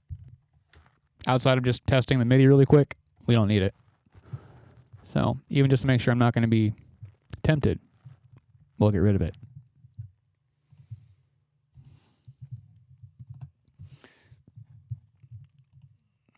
Let's see here. Gino says, Strike the Sleigh is one of my favorites. Dude, I love it. When they added that to the set list for a long time when I was out there with them doing front of house and TMing and production managing and all that. And that was one of my favorite songs live. That thing just came across so good and genuine. Yeah, so yeah, when they first started, it was a while ago. Don't remind me, I was then... Yeah. We getting old, bro. Time is timing, and there's no escaping it. Yes, yeah, Strike the Sleigh, one of my favorite songs. Awesome. The irony, I grew up in Missouri, but met them out here in Portland. Dude, what? That's nuts. Yeah, they're Missouri boys. Yeah, and I started working for them when I was living in Kansas City. So yeah, living in Missouri. There's something in the water out there, dude. It's weird. Like Missouri, Midwest, like even out here in Kentucky. Like I'm in a little tiny small town, but everybody who's serious about music here is like fucking class. It's wild. Seeing you do this prep stuff, I could do this for you, bro. Then you could mix, dude. That's like I said, dude. This is it's all part of my process. This is what I'm trying to nip out of my schedule. That way I could just focus more on mixing and focus more on tracking. Yeah, this is all part of it. But yeah, basically just doing this, and then I got to import all my session data when I'm done with all this side. But I'm kind of switching it up. I'm experimenting with a new workflow. So I'm gonna import session data after I'm done with all of this. So do this, get vocals done, take care of tuning and timing and all that stuff. And then when I'm done, import the session data with the analog, which is probably going to be off camera because every time I run analog, my computer likes to black screen on me. And the only way for me to get out of that is to hard restart my computer. So trying to avoid that happening today.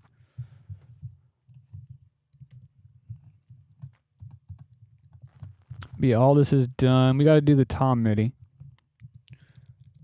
So I said I'll show you how to do that. Because there's not that many toms, it's super easy. We'll just switch this over into notes. Make sure that we're chilling around the C1 area. Yep, C1. Come on down here, go to the C1. We're at C1. I'm just gonna drop a random note. Now my velocity right now is set to 20. I'm going to change my velocity really quick and set that to 127. And then re-drop that note. That way it drops it at 127. And we'll show our velocities. And then I'm going to just, when my focus tool is up here on the right, I can show you when I'm in this view. But right up here on the right, these little like yellow windows. My focus tool right here is yellow. I'll switch back to my main view. I can just hit C to copy. And then I'll use my little tabs here, and I'll just tab on from tom to tom, and we'll just hit V. And then I have one copied in here already, so boom, drop one there, and we'll just go to all the toms. Oh, missed a couple toms there. Drop one, drop one, drop one, drop one. Is that a roll? Let's find out. No, that's a kick hit. So we don't need that. Nothing happening over there. Nothing happening. Is that it? Is that all the toms? Did we get them all? I'm going to listen back and double check.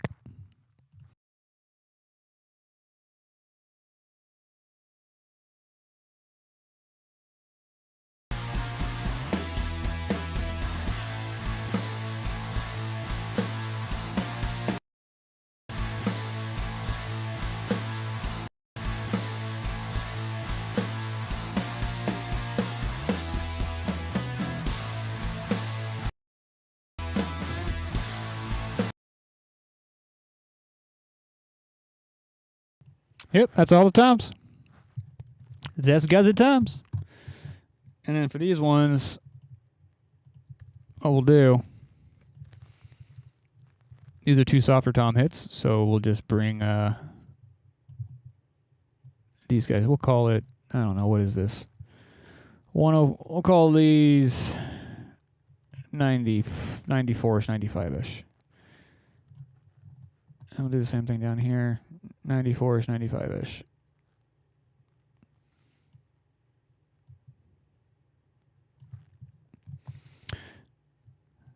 Big tom hit, we'll call it like 100-ish.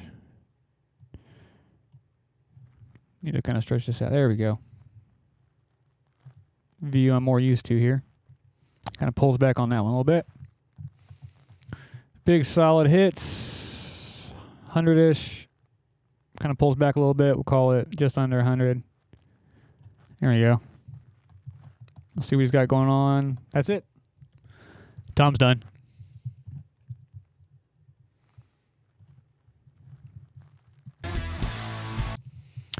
And then we'll pull up 2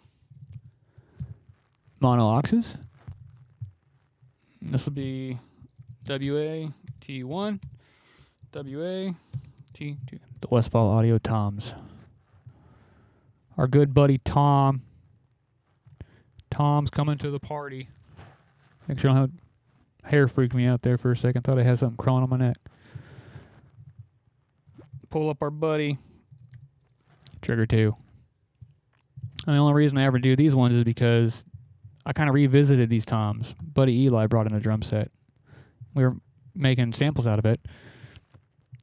And dude, these fucking toms. These things fuck. I'll need 2 instances of this and 2 instances of that. I'll just copy this on over real quick. Saves me time from having to pull up the search menu in another one. Get rid of those 2 here. Get rid of these 2 here.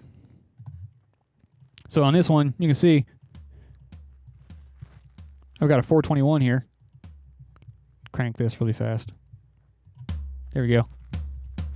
421, or sorry, 441, 57, M80. And then I have the reso head, so I mic them underneath. And then I also have the rooms. So I love those rooms, how like dry and impactful those rooms are. It's a little bit scoopy and pre-mixed. It's a little more, I've got the most meat in it, so I'm going to go with the 441. And the reso head, I'll pull this down probably about -6. Let's type it in. We'll call it 6 dB under main. And I'll come in here to this one. Just crank that real quick so you guys can hear it.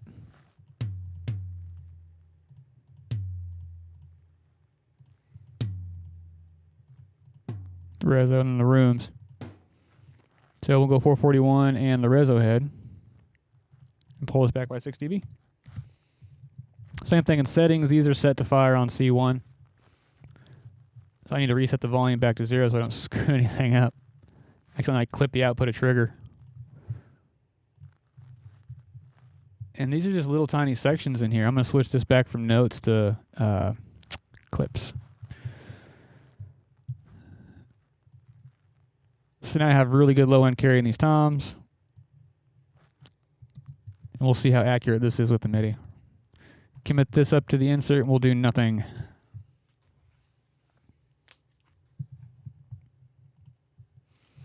See, Gino says, what a time we live in where you can work on this kind of stuff in real time and live stream it. It's not, dude, I know. Like, this whole like stumbling over live streaming and figuring out all this shit and computer thing. But when I'm starting to get it figured out, thank God. But dude, it's wild. Yeah, I'm like literally just sitting here working in real time. And I was just like, I might as well, instead of sitting here working in a bubble, I might as well just throw on a camera because Nick is an awesome client. He's amazing. He's told me I can use this material for content purposes. I mean, that's not even really what this is. This isn't even just a content grab. This is just, if I'm going to work in a bubble, I might as well turn on a camera and answer some questions and hang out with some people. Well, I'm not like just isolated back here in a room, just sitting here editing away, and gets me out of my, gets me out of the dungeon vibes. We don't want those. We'll hide them, make them inactive.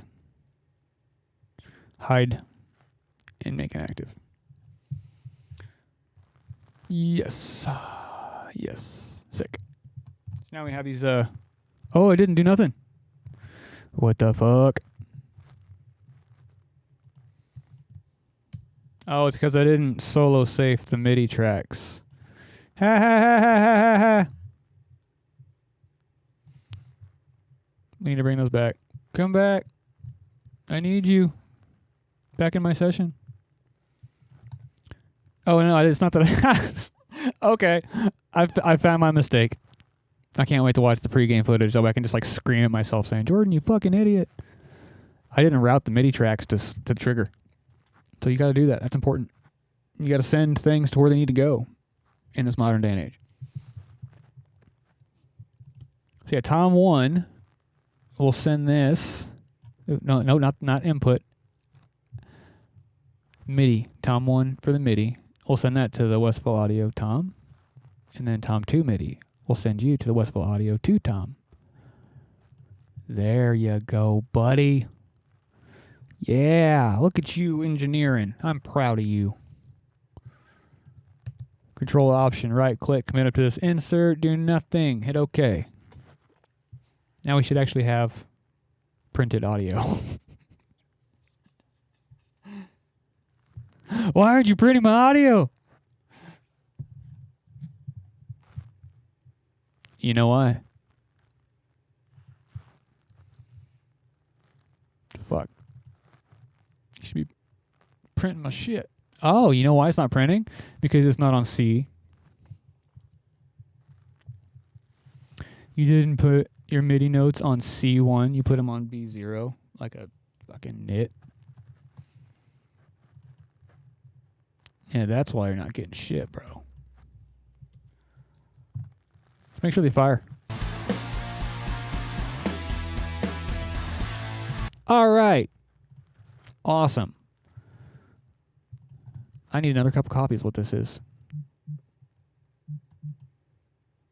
Yeah, we don't need the empty bullshit we printed. Okay. Right, click. Commit up to this insert. Oh, no. We need those selected. Control Option, right click. Commit up to this insert. Do nothing. It happens. Sometimes you just got to stumble your way through the hurdles. Troubleshooting time. Now we have audio. Yay! Woo! We know what we're doing again. So we have Tom MIDI that we can use to trigger room samples. Let's go ahead and just commit that. We've got the actual toms that came with the session, and then we have more isolated tomage. And like everything that we create, we're going to make it red because it is not part of the original session.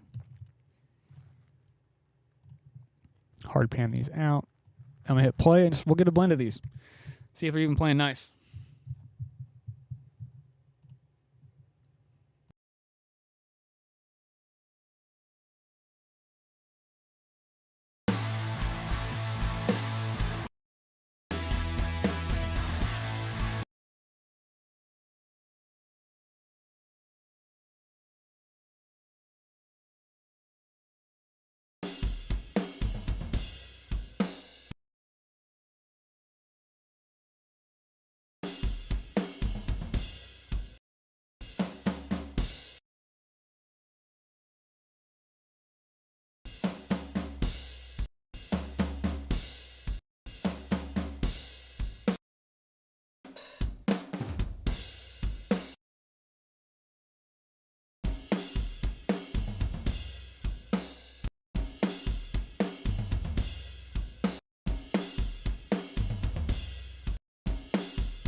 Rocking. So it's adding all that like low end carry that was edited out whenever we cleaned up the toms originally. So we have some more low end bloom that we can play with in like the bombastic nature of the drums. But again, we went in and hand made it, and we're not just like slamming velocities to 127. So actually mimicking the performance of the actual drums. So it is his original performance. Then we have the MIDI information, of course, that we can use to fire room tracks with. Room tracks. Kick drum, I'm not going to need to create a room track there because I'm going to use his original room for the kick drum room. I like a tighter sounding kick drum, so whenever he sends whatever, I'm just going to roll with.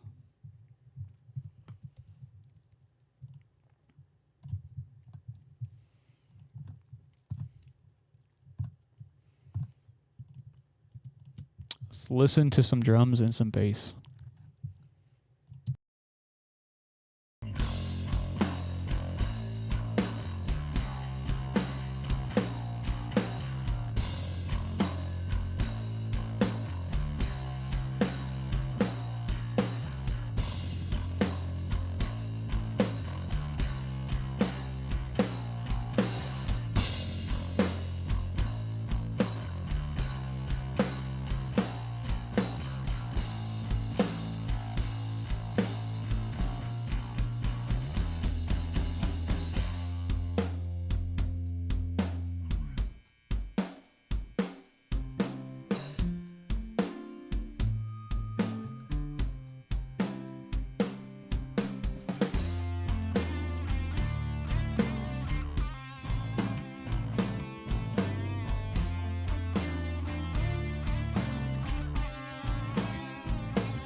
See, already we're getting a badass drum sound already, and like so the only sample we even have in there is a tom sample, and that's just to add the low end bloom. So I might actually go in and end up cutting that attack of it, or like putting like a cut at the very front of like. Let me show you what I mean. Switch this over real quick to my full screen here. So something I'll do often if all I want to do is get the bloom of the sample. What I'll do is I'll take the sample and I'll put a snip. I'll do this. And then I just go like this.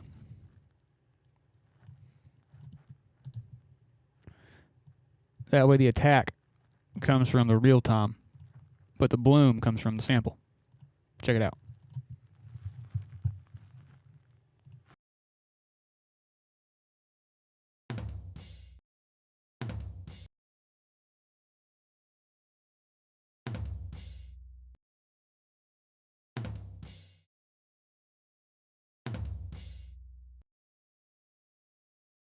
That way I still have low end bloom and carry out of my drums.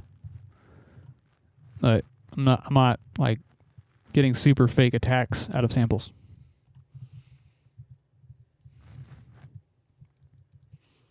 That's something I do a lot too.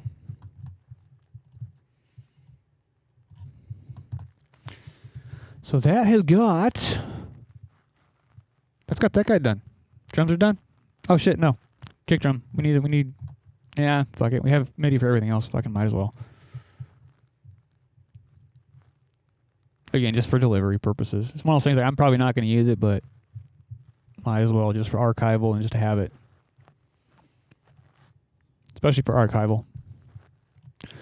Analyze, and again, his performance is great, so I'm just gonna... the kick drum's a little bit all over the place here. I still want the dynamics, I just kind of want to reel that one in a little bit. especially like with room sounds. And I'll just drag and drop that. See, now if I paid for this, I could just say, hey, I want it on MIDI C2, and then it would just, or on C1, and then I would just get MIDI C1 every single time I dragged it out. But hey, you know, $100 to be able to change a MIDI note, or I can just go into Pro Tools, double click a button, and do it for free. So, no, but there is a lot, actually, way more benefits to the paid version than just being able to do that.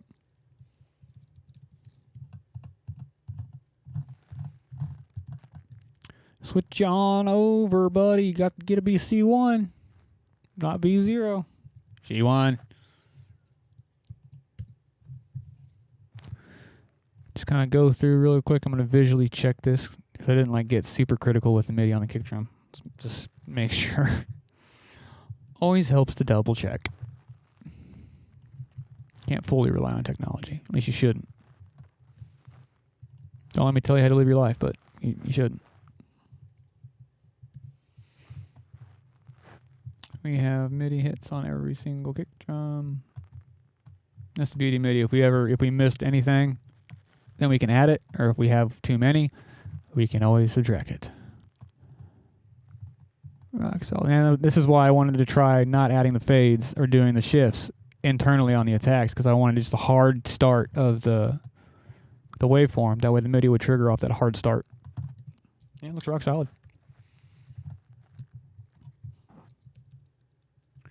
Kick drum MIDI. And in honor of Colton, just because he says screaming at the kick drum, screaming at the kick sample, well, let's pull that one up just for the fuck of it.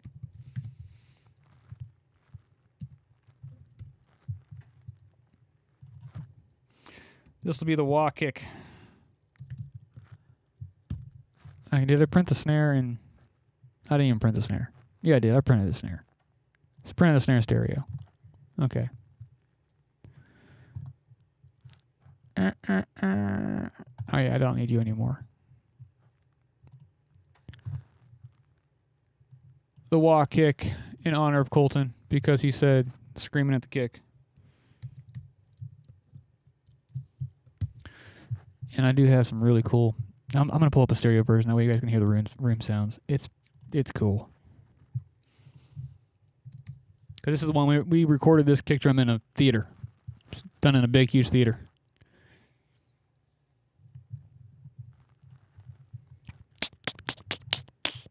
Where are we at? Sat. One shot kick. Screaming at the kick. The direct. The room, which is a fucking theater. Empty theater. And then the bricks.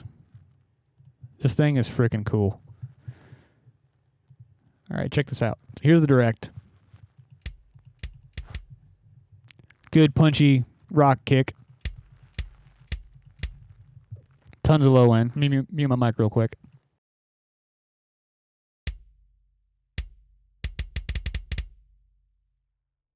Rocking.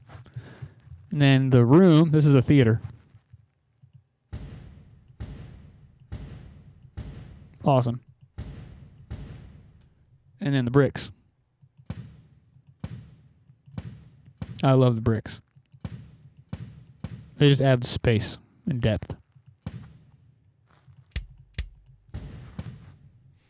I do love the kick drum, so I'll go ahead and just print the kick drum. Fuck it. Make sure you send it to the right spot. The wah kick. Make sure that it's actually going to fire. Boom. Boom. It's firing. So fucking rock and roll. It's so aggressive. It's not going to work for this song at all. Wait, you never know. It could be one of those things where I just take all that top end out and then you just kind of save like a little bit of that like chest thump for like the consistency there. You never know. Again, it's there. We've got it. Don't need you no more. And then we've made you. So you need to be red. Let's see how accurate it was against the spikes. It was really accurate against the kick drum. Yeah, it did really good. It did a really, really, really good job with the kick. So that's the move with the kick, is don't do this, don't shift the sample in the attack track. There you go. Listen to these. This is going to be comical. It's going to be way too much, I can tell you already.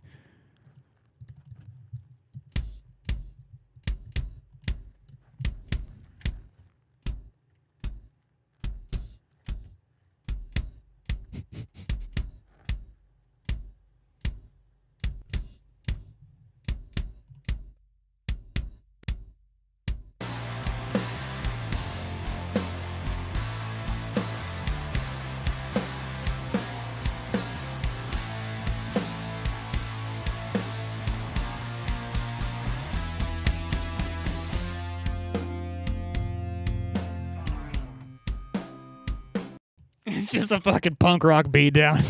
Boom, boom, cha, boom, boom, boom, cha. So good. Now we're not going to be needing that at all during this song, at all. So we'll just, hide you. We don't need you in here. But again, it's there for archival in case you do. Let's get some rooms going. Let's get some MIDI rooms going, and then I'm going to take 15 after we do that. So as we got a kick we need a room for, a snare we need a room for, and we got 2 toms we need a room for. So it's that 4 aux tracks, stereo aux tracks.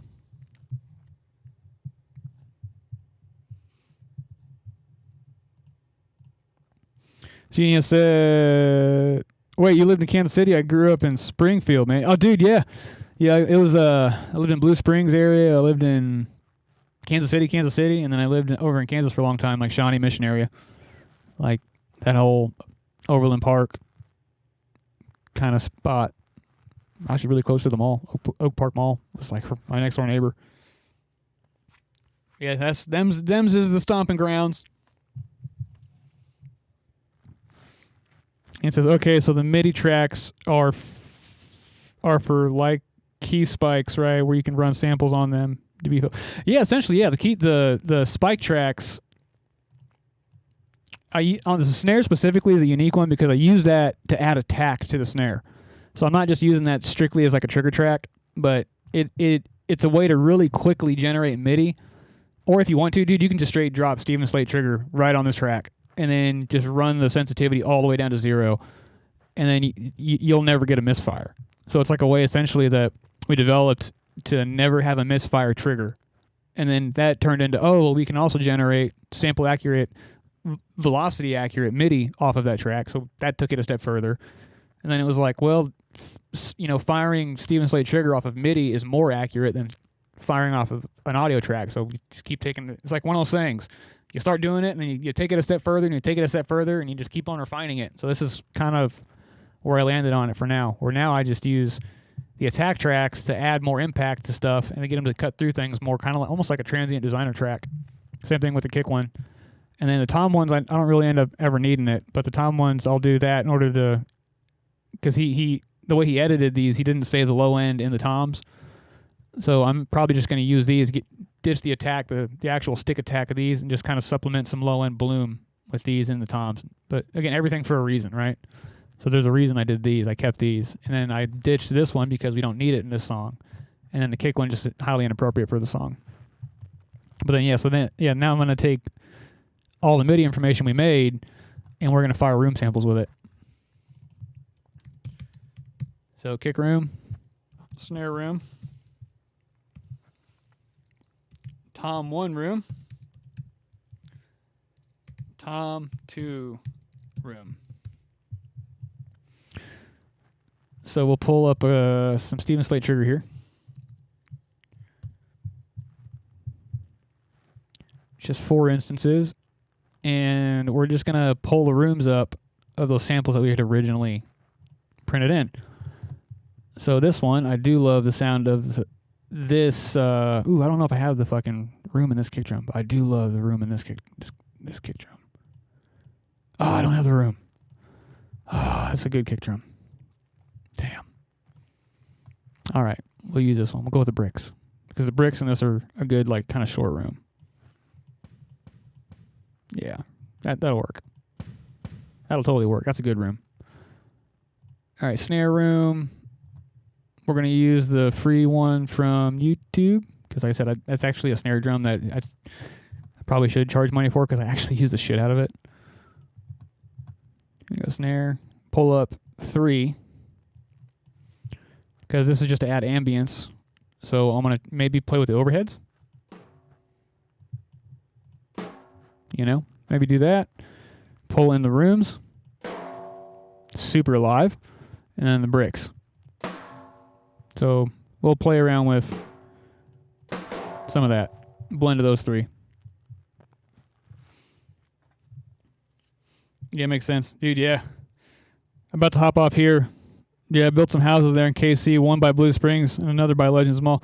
Dude, Eugene, dude, thanks for hanging out, man. I appreciate it. Thanks for the interaction, all the questions, for chilling out during the stream. It's awesome, man. I appreciate that a lot.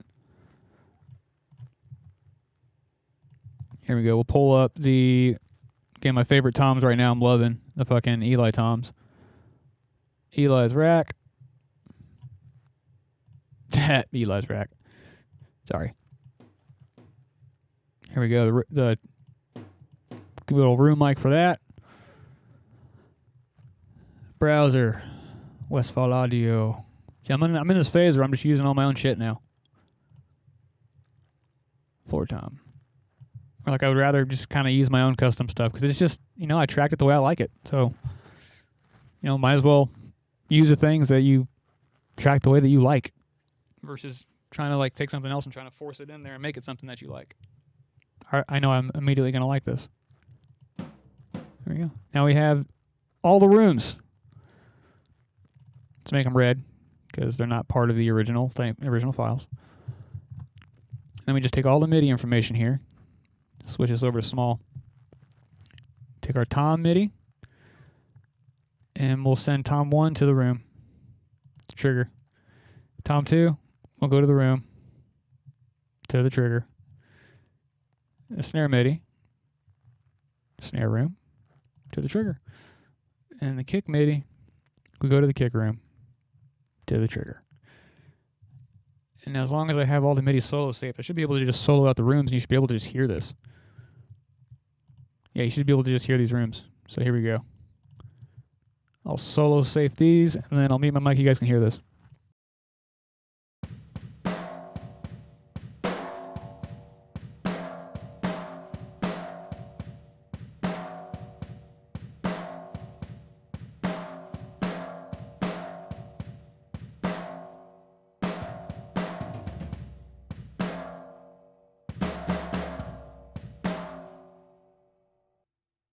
So we've got that's the studio from the videos. That's all. That's our room. That's our tracking room.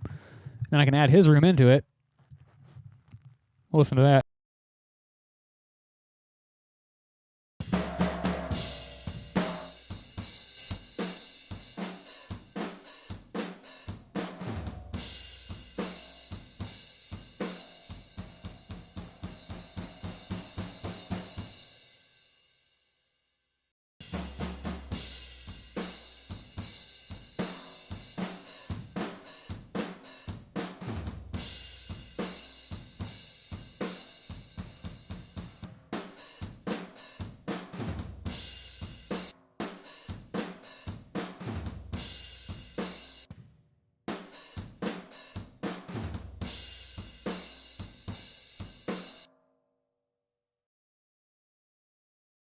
So you go, kind of just take his original rooms, and then I'll blend mine in with his rooms, and it just kind of helps the shells poke out a little bit more.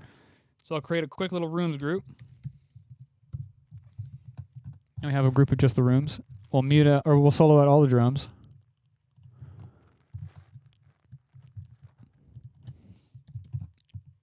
And I'll just keep these rooms muted, and we'll bring them in.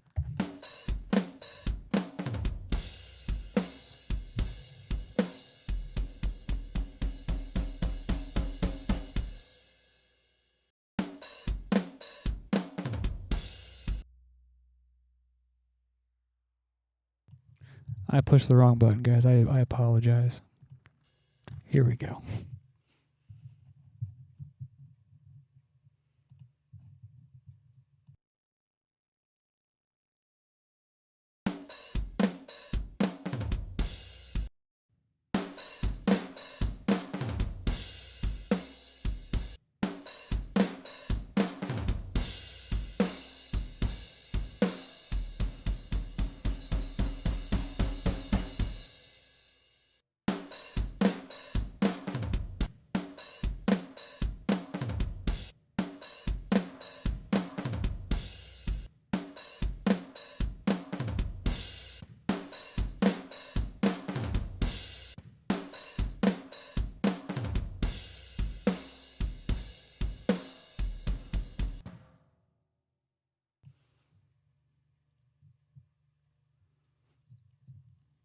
Yeah, he said, yeah, of course, it's always cool to talk to like-minded homies. Like, you got nerd out on music production. Got to roll. Dude, thank you. Thanks for hanging out, dude. Appreciate it a lot. Yeah, I think that's a good spot. We just got all the rooms figured out, all the midis routed. That's drum prep done, guys. Drums are prepped. We're done. Officially done. So I'm going to take us a quick little 15-minute over here, and we'll come back to it, and we'll start rolling on the bass. Let's rock, guys. Thank you.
And we're back.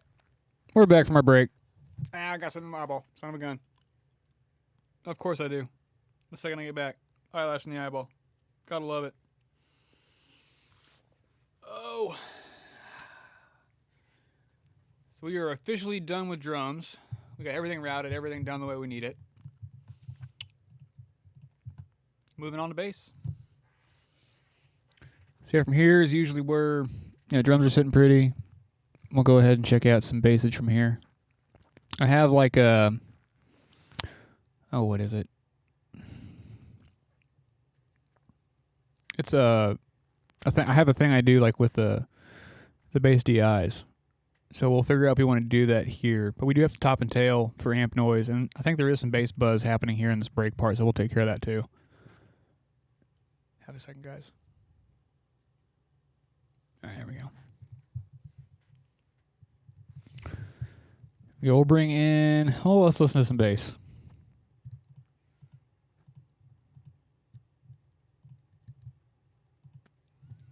We'll listen to these 3 different channels, and we'll kind of get a vibe of what amp tracks we want to keep, what kind of the direction we want to take with it. So we've got a DI, an 87, and a 421. Let's check them out.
All right, so I'm not going to Sans amp. Most times I'll take the DI track and I'll run a Sans amp on it. But the only reason I do that is to get some more of that like throaty vocalness out of the bass. And I'm getting a lot of that already off of the 421 track. So the 87 has like a really good like 100 hertz punch, and it has a really good like top end to it. Then you start bringing that 421 in, and it has like the throatiness and the girthiness of a good bass tone. So we'll just rock with that.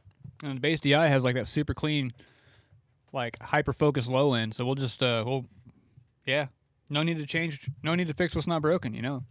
Sounds good. We'll just roll with it.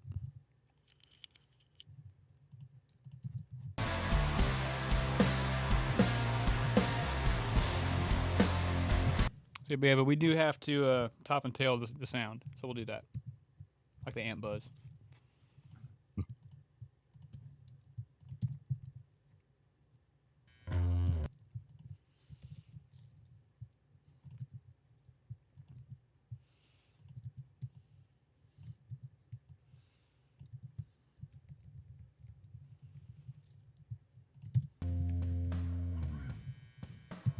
Yeah, that buzz, that neep. Meep.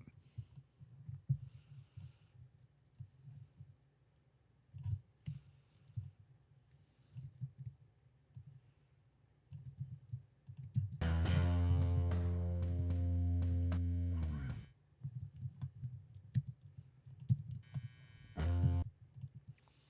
little more amp buzz.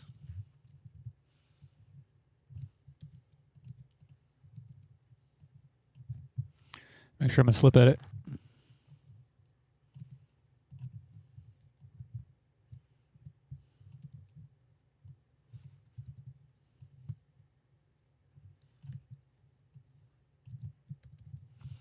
There we go. We'll go to the end of the song. Check it for amp buzz on the bass. Beep.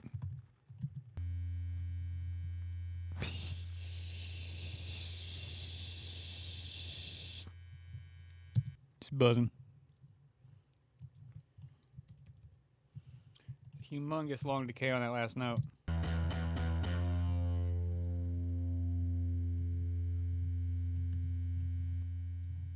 We'll send it there. There we go. So that's the bass all cleaned up. I'll just say bass, DI, D, bass, amp, A, because that's the one I'm leaning on the hardest. I don't really care to know the microphone names. I just want to know which one I'm using as the A and which one I'm using as the B. That's the B, bass, amp, B.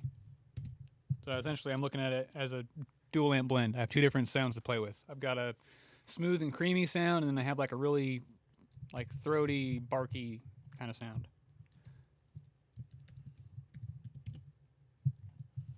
So that's bass topped and tailed.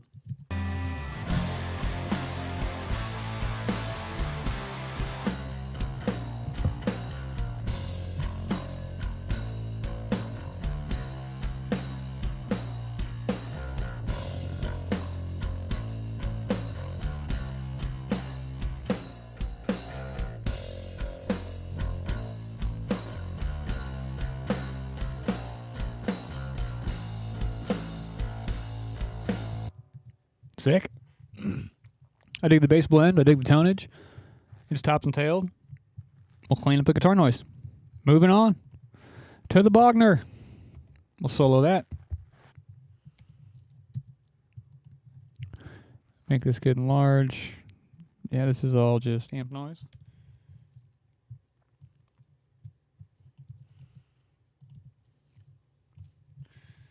Zoom it on in. That looks like it's just like an amp sound. We'll keep that. That's the pick hitting the string. That's why it's important to listen. You gotta know what you're going for. Eyelash. We got this big gap here. I like that little feedback moment. That is nice. That's a little moment of magic. Yeah, we'll keep that. We'll keep that. Those feedback moments are really cool.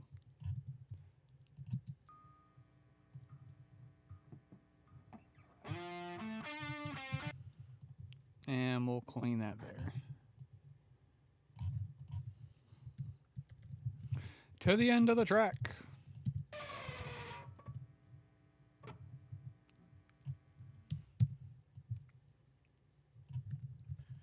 Top and tail of that. That little chick I might have needed to keep that, so I'm just going to duplicate that as a safety net.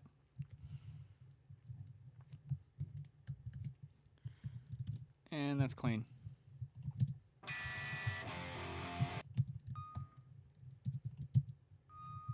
I love that feedback part. That's so cool. Yeah, that works.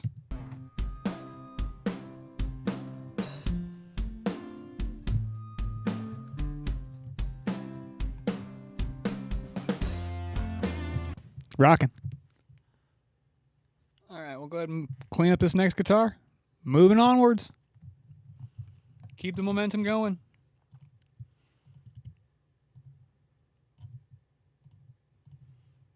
This guy. 2, 3, 4. That's a count off. 1, 2, 3, 4. 2, 3, 4. Ooh. Am I supposed to keep that count off? That looks like it's very intentional. I'm going to keep this. I'm going to stick this over here on a vocal channel.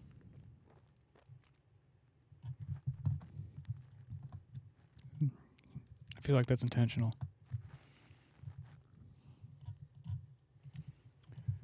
We'll top and tail this.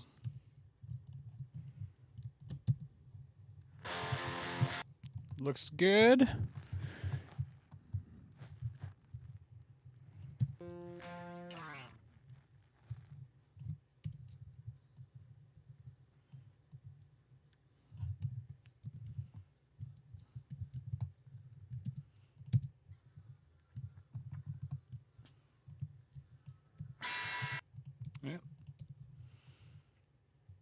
Just making sure none of that like little noise and stuff was part of the actual arrangement.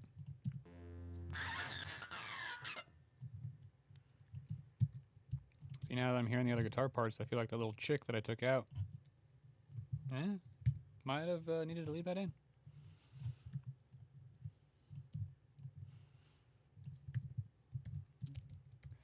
Topped and tailed.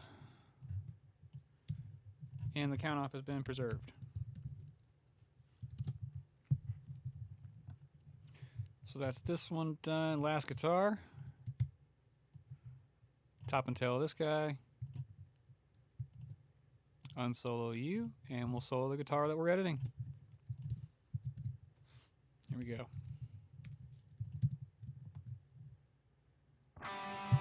Yep, that is just amp noise that we don't need.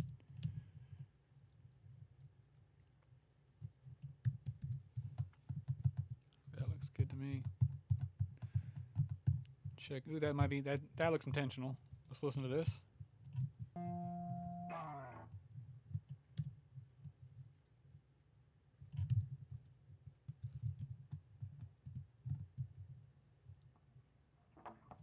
Yeah, that's intentional. We'll keep that.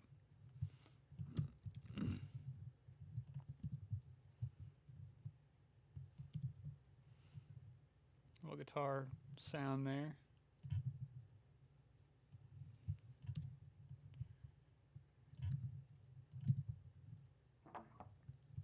Yep, kept it. And the guitar comes back in here. I'll make sure that comes in nice and clean. Rocking. And to the tail.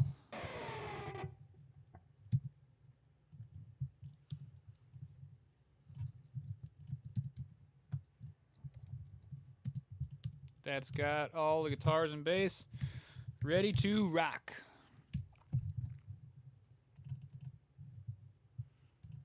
Make these small again.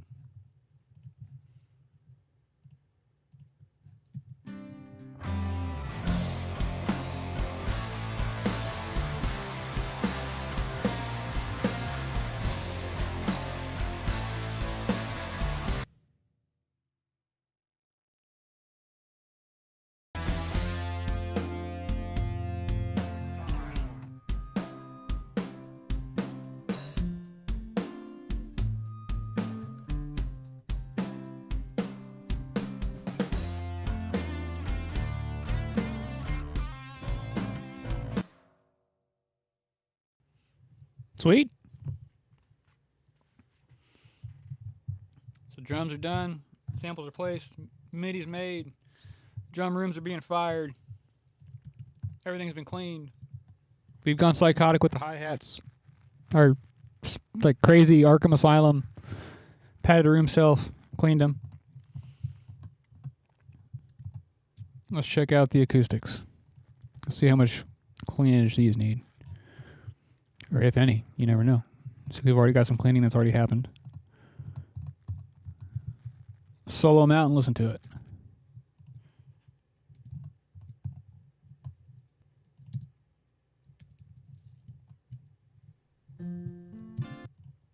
Yeah, we'll snake. Get that.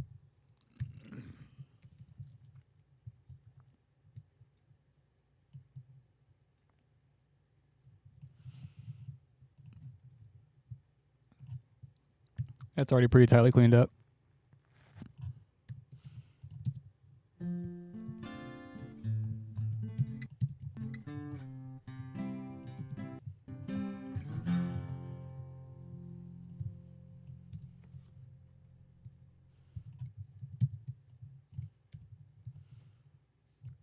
Make sure it fades to nothing. When the guitar comes back in and has an extra ring there, we'll kind of bring that down. Yeah, make sure it's out of the way by the time those electrics are kicking. Clean this. Clean you.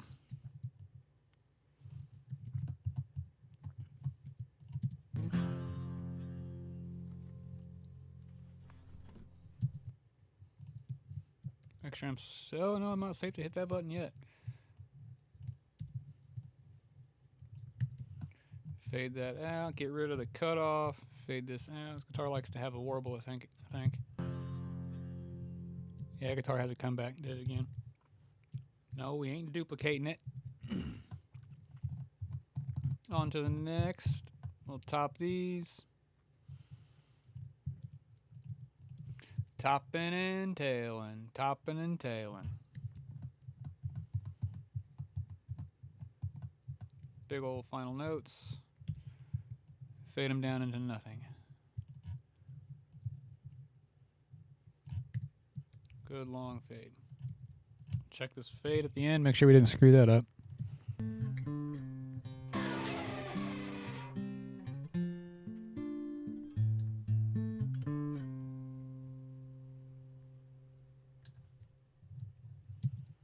Rocking.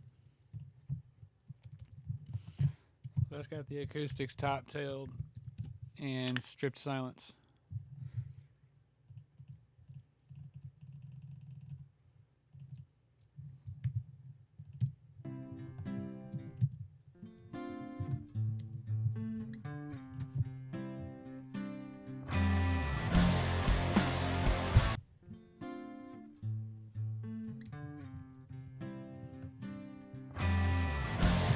I'm going to cut this note.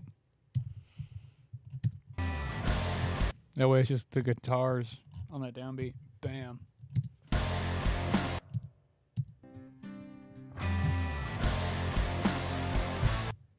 There we go.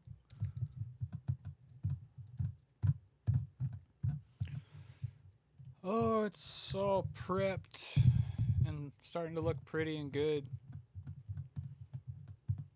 On to vocals.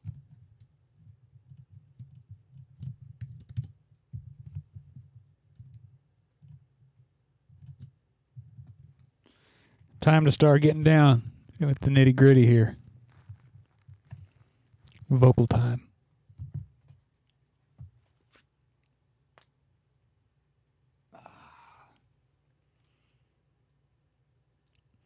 Sun's going down. Got to change the exposure on the camera there real quick. Make sure it's tracking my head.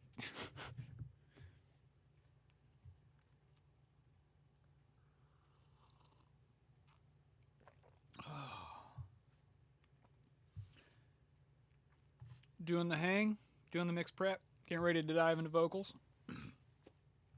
Taking a quick little breather. Quickie.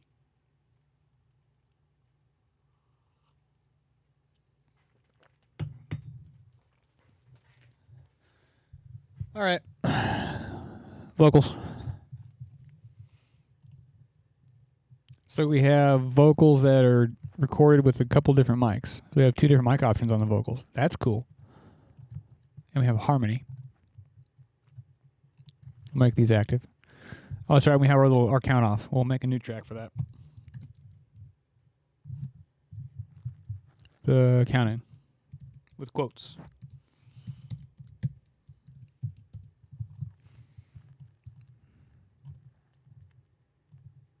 Let's go and get that. That's technically the first vocal. Yeah, this one I will do the clip gain up on.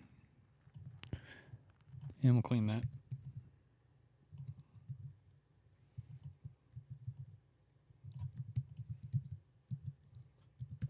Two, three, four. There we go. We'll make that sound like it's good and affected. We'll just set it in a space.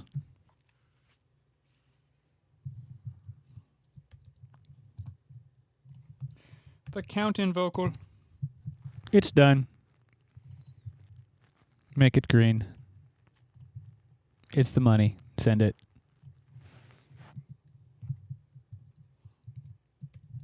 Two, three, four. Reminds me of like Toy Story, and I don't know why. The intro just makes me think of Toy Story. Anybody else? Or like not like Toy Story, but like Pixar. It makes me think of Pixar movies. Should probably be in a movie. Like the intro to this whole song, this should probably be in a movie. We got RE20 vocals and we have U87 vocals. But the RE20 vocals look super quiet. Let's make a decision, shall we?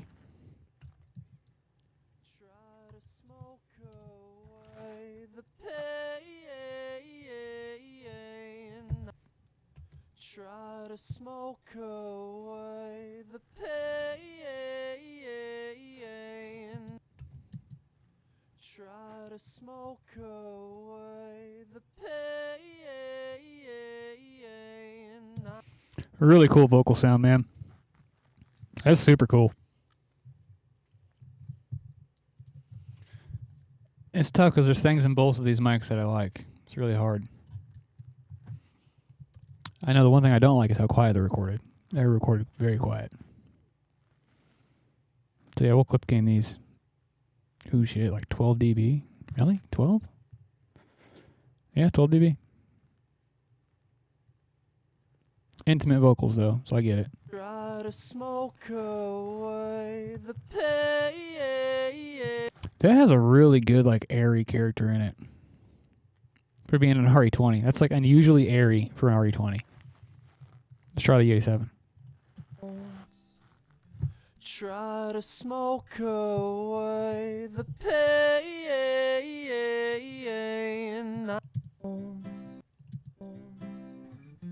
Try to smoke away the pain.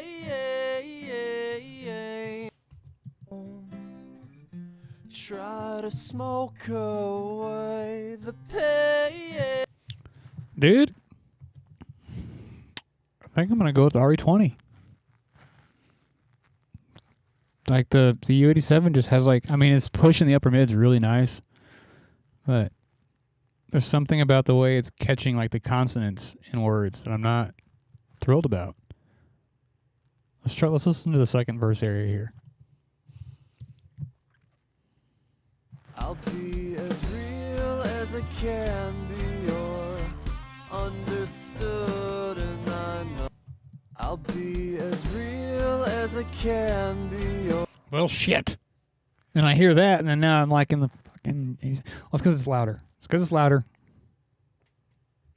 I'll be as real as I can be, or I'll be as real as I can be. I'll be as real as I can be. All right, so the U87 fits better when the track there. Shit. How about here?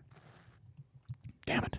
Dog and a house, self-defeated by the ounce. Son of a bitch.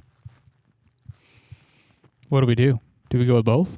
Do we go with the U87 for the second verse, and do we go with the RE20 for the first verse? That's kind of what my gut's telling me to do. Follow your gut. Don't ever second guess it. Don't second guess it. Boom. Verse 1. Verse 2. Just go with it. Make a decision and go. Duplicate. In case, for whatever reason, we fuck up. Happens a lot. It's already happened in this prep.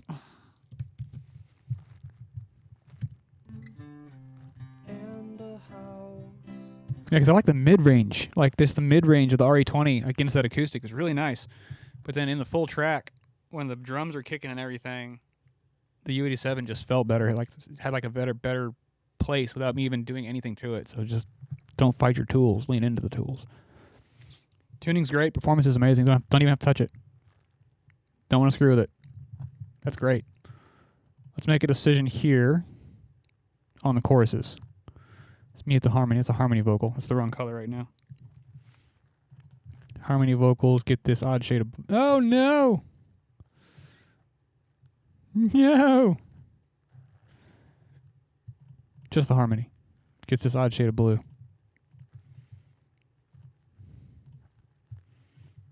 All right, let's make a decision here for the choruses. Tough. This is tough. He's a really cool singer. Like a really, really, really cool character in his voice. Looks like he's got some love on the way in on this one. Looks like this has been compressed. You can tell just by looking at it. Yeah, it's already been compressed. He says he tracks, this was probably an ISA preamp. So going into an Apollo system with a 1176 on the way in, catching peaks. So it's probably 1176 treatment on the way in. Let's listen to these two and make a decision with these. It's tough, man. Making this tough. Went to the corner store. Went to the corner store to buy some time. You got so drunk, but you said you were fine. I really like the mid-range in that RE20. I know that the 87 already has treatment on it, but man, something about that raw mid-range in the RE20 is it's appealing to me right now. I ran to the bar to find you there. Sorry, 20. You were next in line, but you didn't care. I tried to grab you out and pull you away. This is going to be tough. This is going to be really tough, guys. 1 second. Why couldn't we go? It's driven into the red. Why couldn't we go? Why couldn't we go? Why couldn't we go? God dang it. This is so freaking... Because again, it's one of those weird things. Right here, I'm gelling with the RE20. But then back in here, I'm gelling with the 87. I ran to the killing floor to find you there. You No, I'm gelling with the RE20. ran to the killing floor to find you there. You were next in. I'm going to mute my vocal mic real quick and listen to this in context with some background. I have to get more context on this. I ran to the killing floor to find you there. You were next in line, but you didn't care. I tried to grab you out and pull you away, but you said get away. Floor to find you there. You were next in line, but you didn't care. I tried to grab you out and pull you away, but you said get away. Why couldn't we go? Why couldn't we go? Why couldn't we go? We need to know. Yeah. Why couldn't we go? Why couldn't we go? This is so hard, guys. This is way harder than I thought it was going to be. There's things I love about both of them. I think I'm going to go with the 87. I mean, fuck. These parts are getting RE20.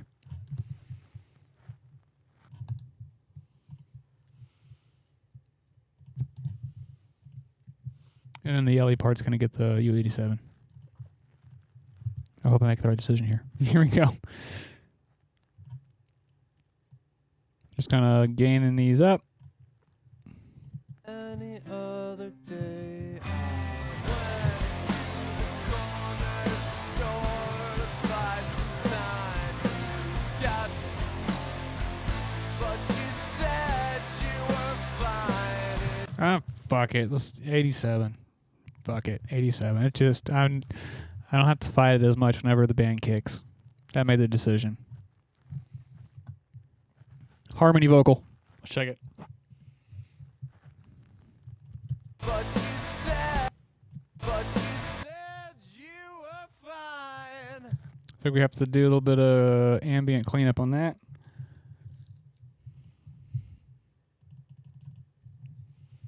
Oh, on a couple of these.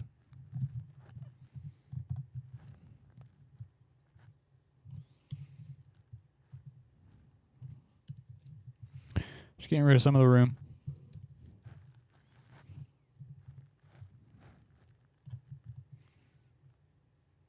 He has such a cool voice, man. I love like the texture and the voice. It's so cool.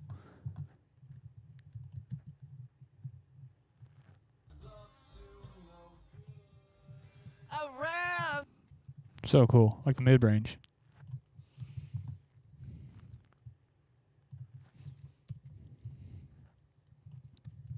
Probably not the end of the world having that in there, but oh well. I'm crazy.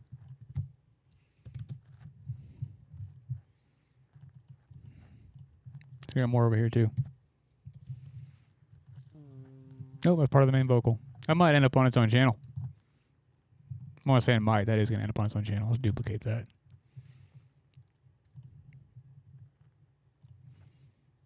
We need 2. Because this is going to be on its own thing, and then the ooh thing right here is going to be on its own thing. Yeah, it's going to be on its own channel for sure. And what's this? What's happening here? Right away. I could not. Sick. I can cook the fuck out of that in the 1073. All right. Oh, we've still got some stuff to clean up. I just saw it. Here we go. This has to go.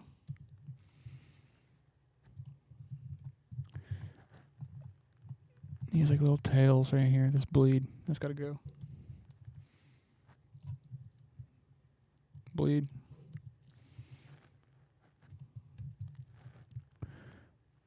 Bleed. Name of the game is Bleed. It's Colton. I've been assembling cabinets for teachers at work and vibing with you in the background. Damn. We're all the way to editing vocal. Yes, we are. We're all the way to vocals, bro. I'm glad you've been vibing, man. How's the cabinet life? How's that going? I wish I had like any semblance of carpentry skill at all. Would have done me really good in life.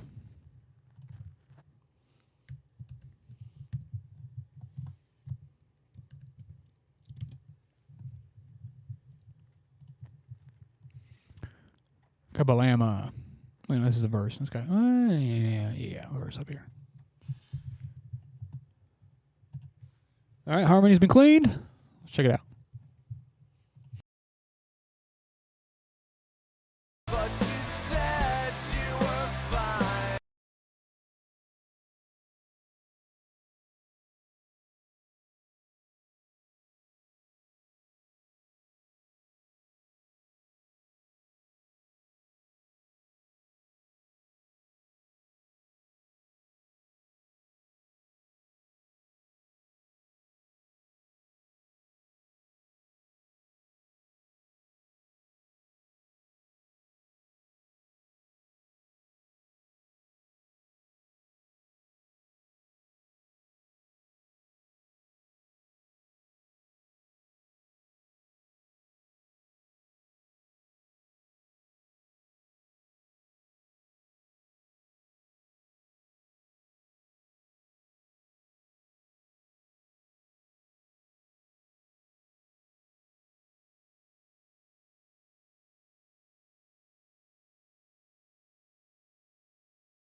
You're right. I'm muted. Thank you, dude.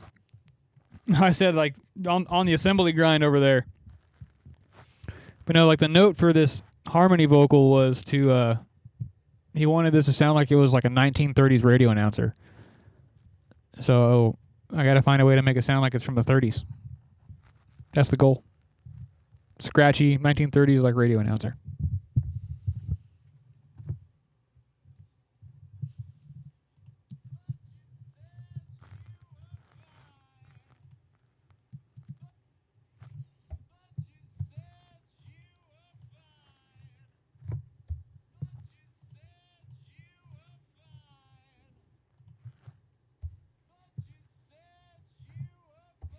Yeah, Queen Elizabeth #1 right there is pretty dang close. I feel like that's really close. I just need to get like a little more crackle and breakup out of it.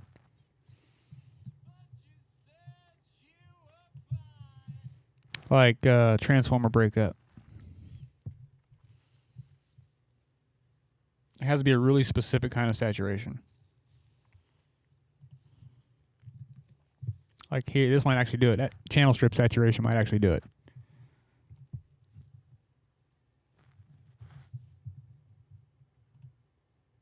Yeah, here we go.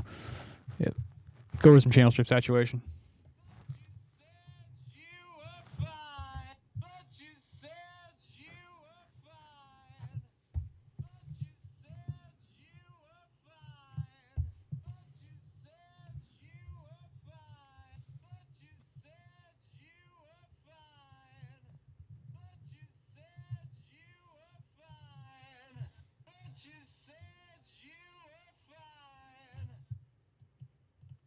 We're getting somewhere.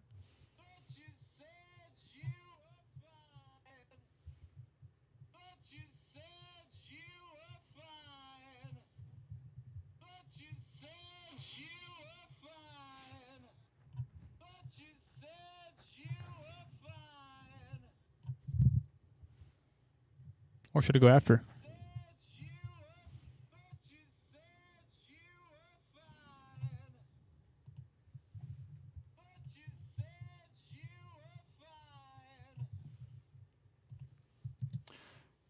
You know what I need? I need McDSP's Futz box. Just don't have it. That's one of those ones where that would just come in clutch right now.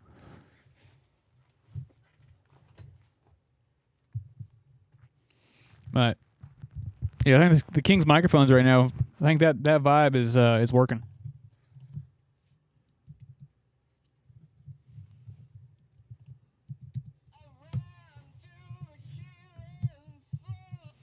There we go. Yeah, so it's like 30s radio announcer.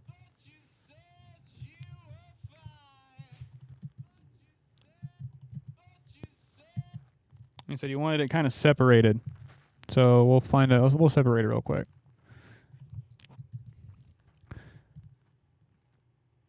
No.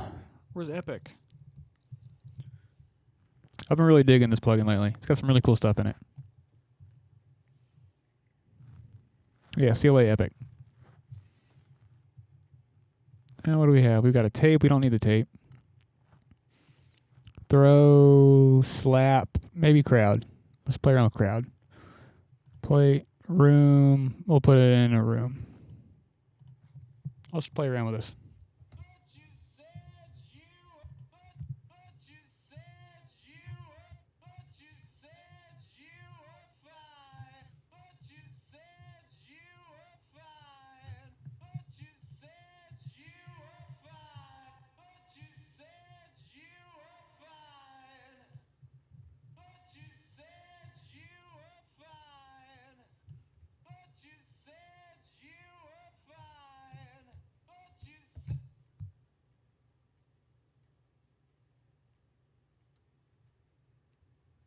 Yeah, I'm going for like a broken speaker transistor radio, kind of like just like 30s era AM radio.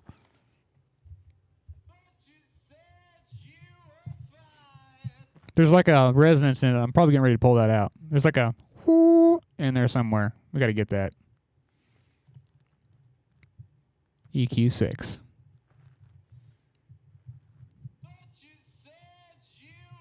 Let's find it. Let's go hunting.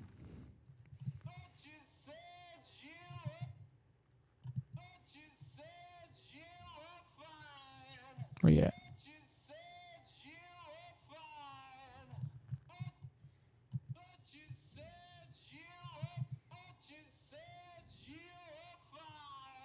Here somewhere.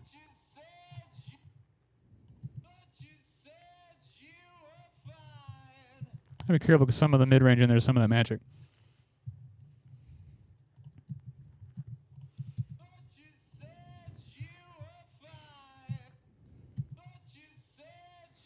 Let's pull in a little bit of the slap. Have some fun with that. Way too slow.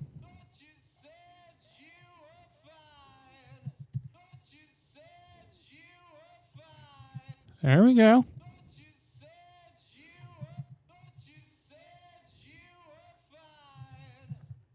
Let's play around with that.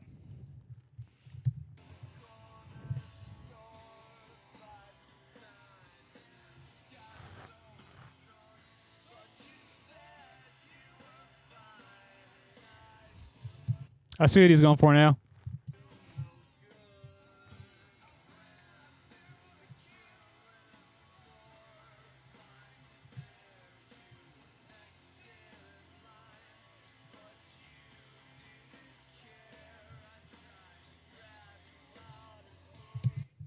Ah, I see. Like almost like a 50s, 40s era, like bebop radio announcer as a harmony vocal underneath you. That's pretty cool, man. That's cool.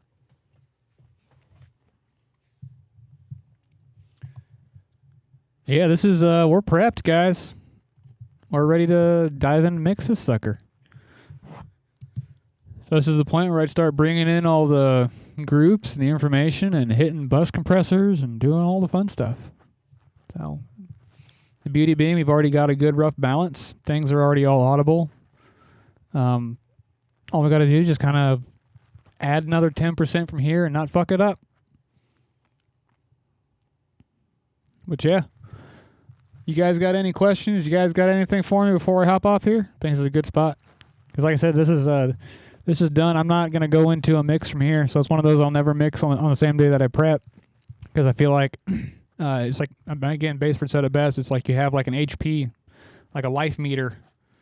Like whenever you sit down to work every day. And then the longer you're in the chair and you're working, the lower that meter gets. So you don't want to be like going into a mix with half a meter. You know, you want to go in fresh, first thing, inspired, ready to tackle it. So at least whenever you have the opportunity to. So that's what I like to try to do is control that in my workflow. So was it today? Yesterday? No, yeah, it was yesterday. So yeah, I'll do my mix work in the morning and I'll do my prep work in the evening. So I just didn't have anything to mix today, so I just jumped straight into prep.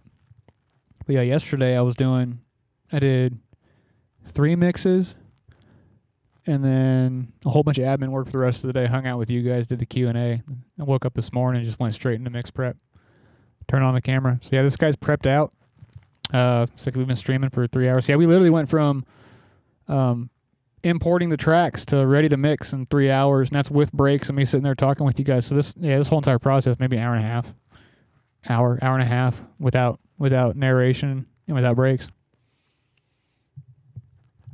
A super cool vibe. And then the arrangement on this one's already very well thought out. So it's like there's not a whole lot you got to think about. I'll tell you what, I do see there is some background bleed right here on the effects, on that tambourine track. We'll take care of that just so we can say we got it all.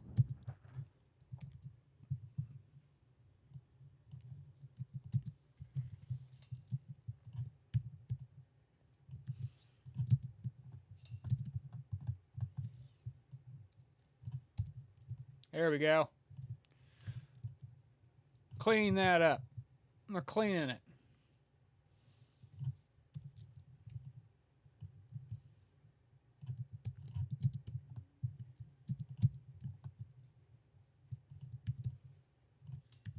There we go. Clean that up. And we'll strip the silence here.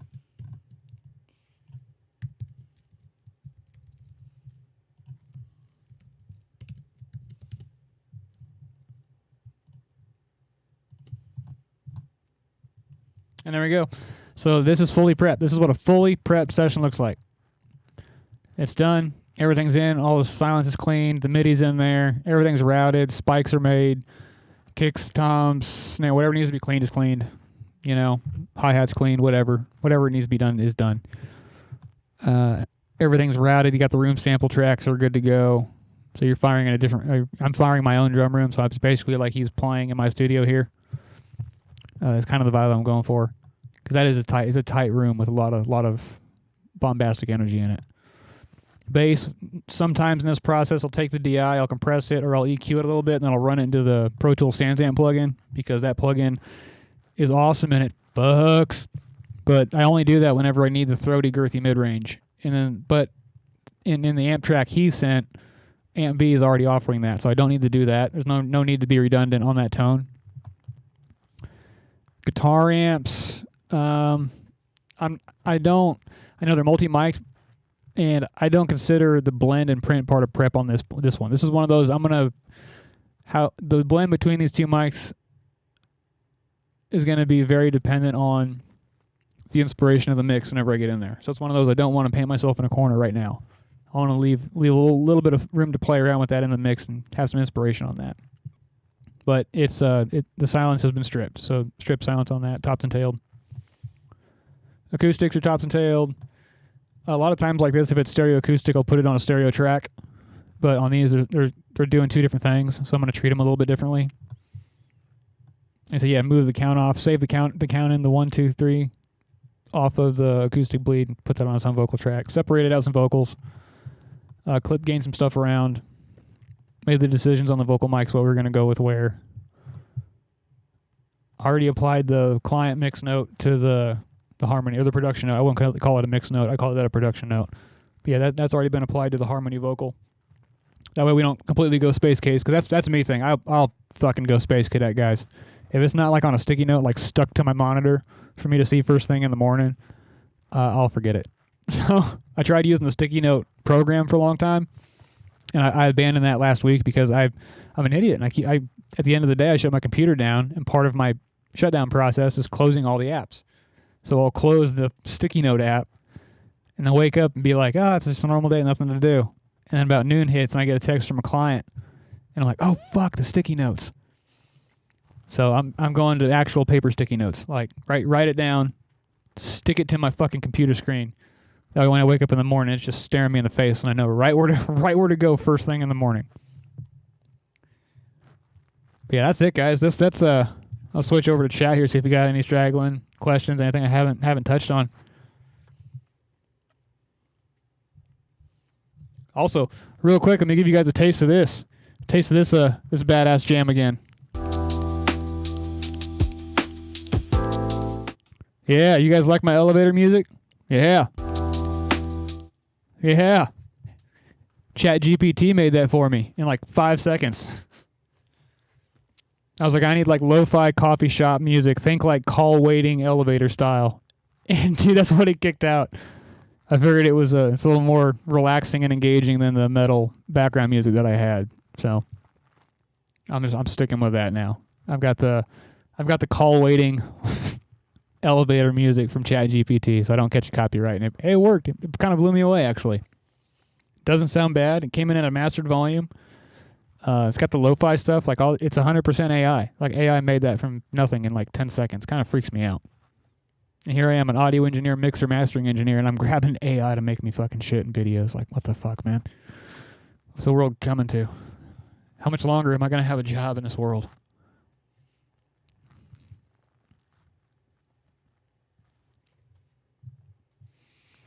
But yeah, dude, looks like no more straggling questions here. I'm going to go ahead and call it. Yep, I'm going to call it. Thank you guys for hanging out. Thank you guys for doing mix prep. Like I said, 3 hours on this song. That's about twice as long as it should have taken, but that's me. Just hanging out with you guys and narrating and just not working in an isolated bubble. Better for the mental health anyway. But rock on, you guys. Thanks for chilling. Probably going to kick off with mixing tomorrow, so don't know when I'm going to be streaming again. But hit me on the Discord. Join the channel. I'm active in there. I hate having to say it. Hit the like button, subscribe, do the thing for the YouTube algorithm. No, but for real, it really does help the channel out. It really does help. Helps me grow. Helps me find the right audience for my videos. Helps that whole process out. I'll rock on, y'all. Catch you next time.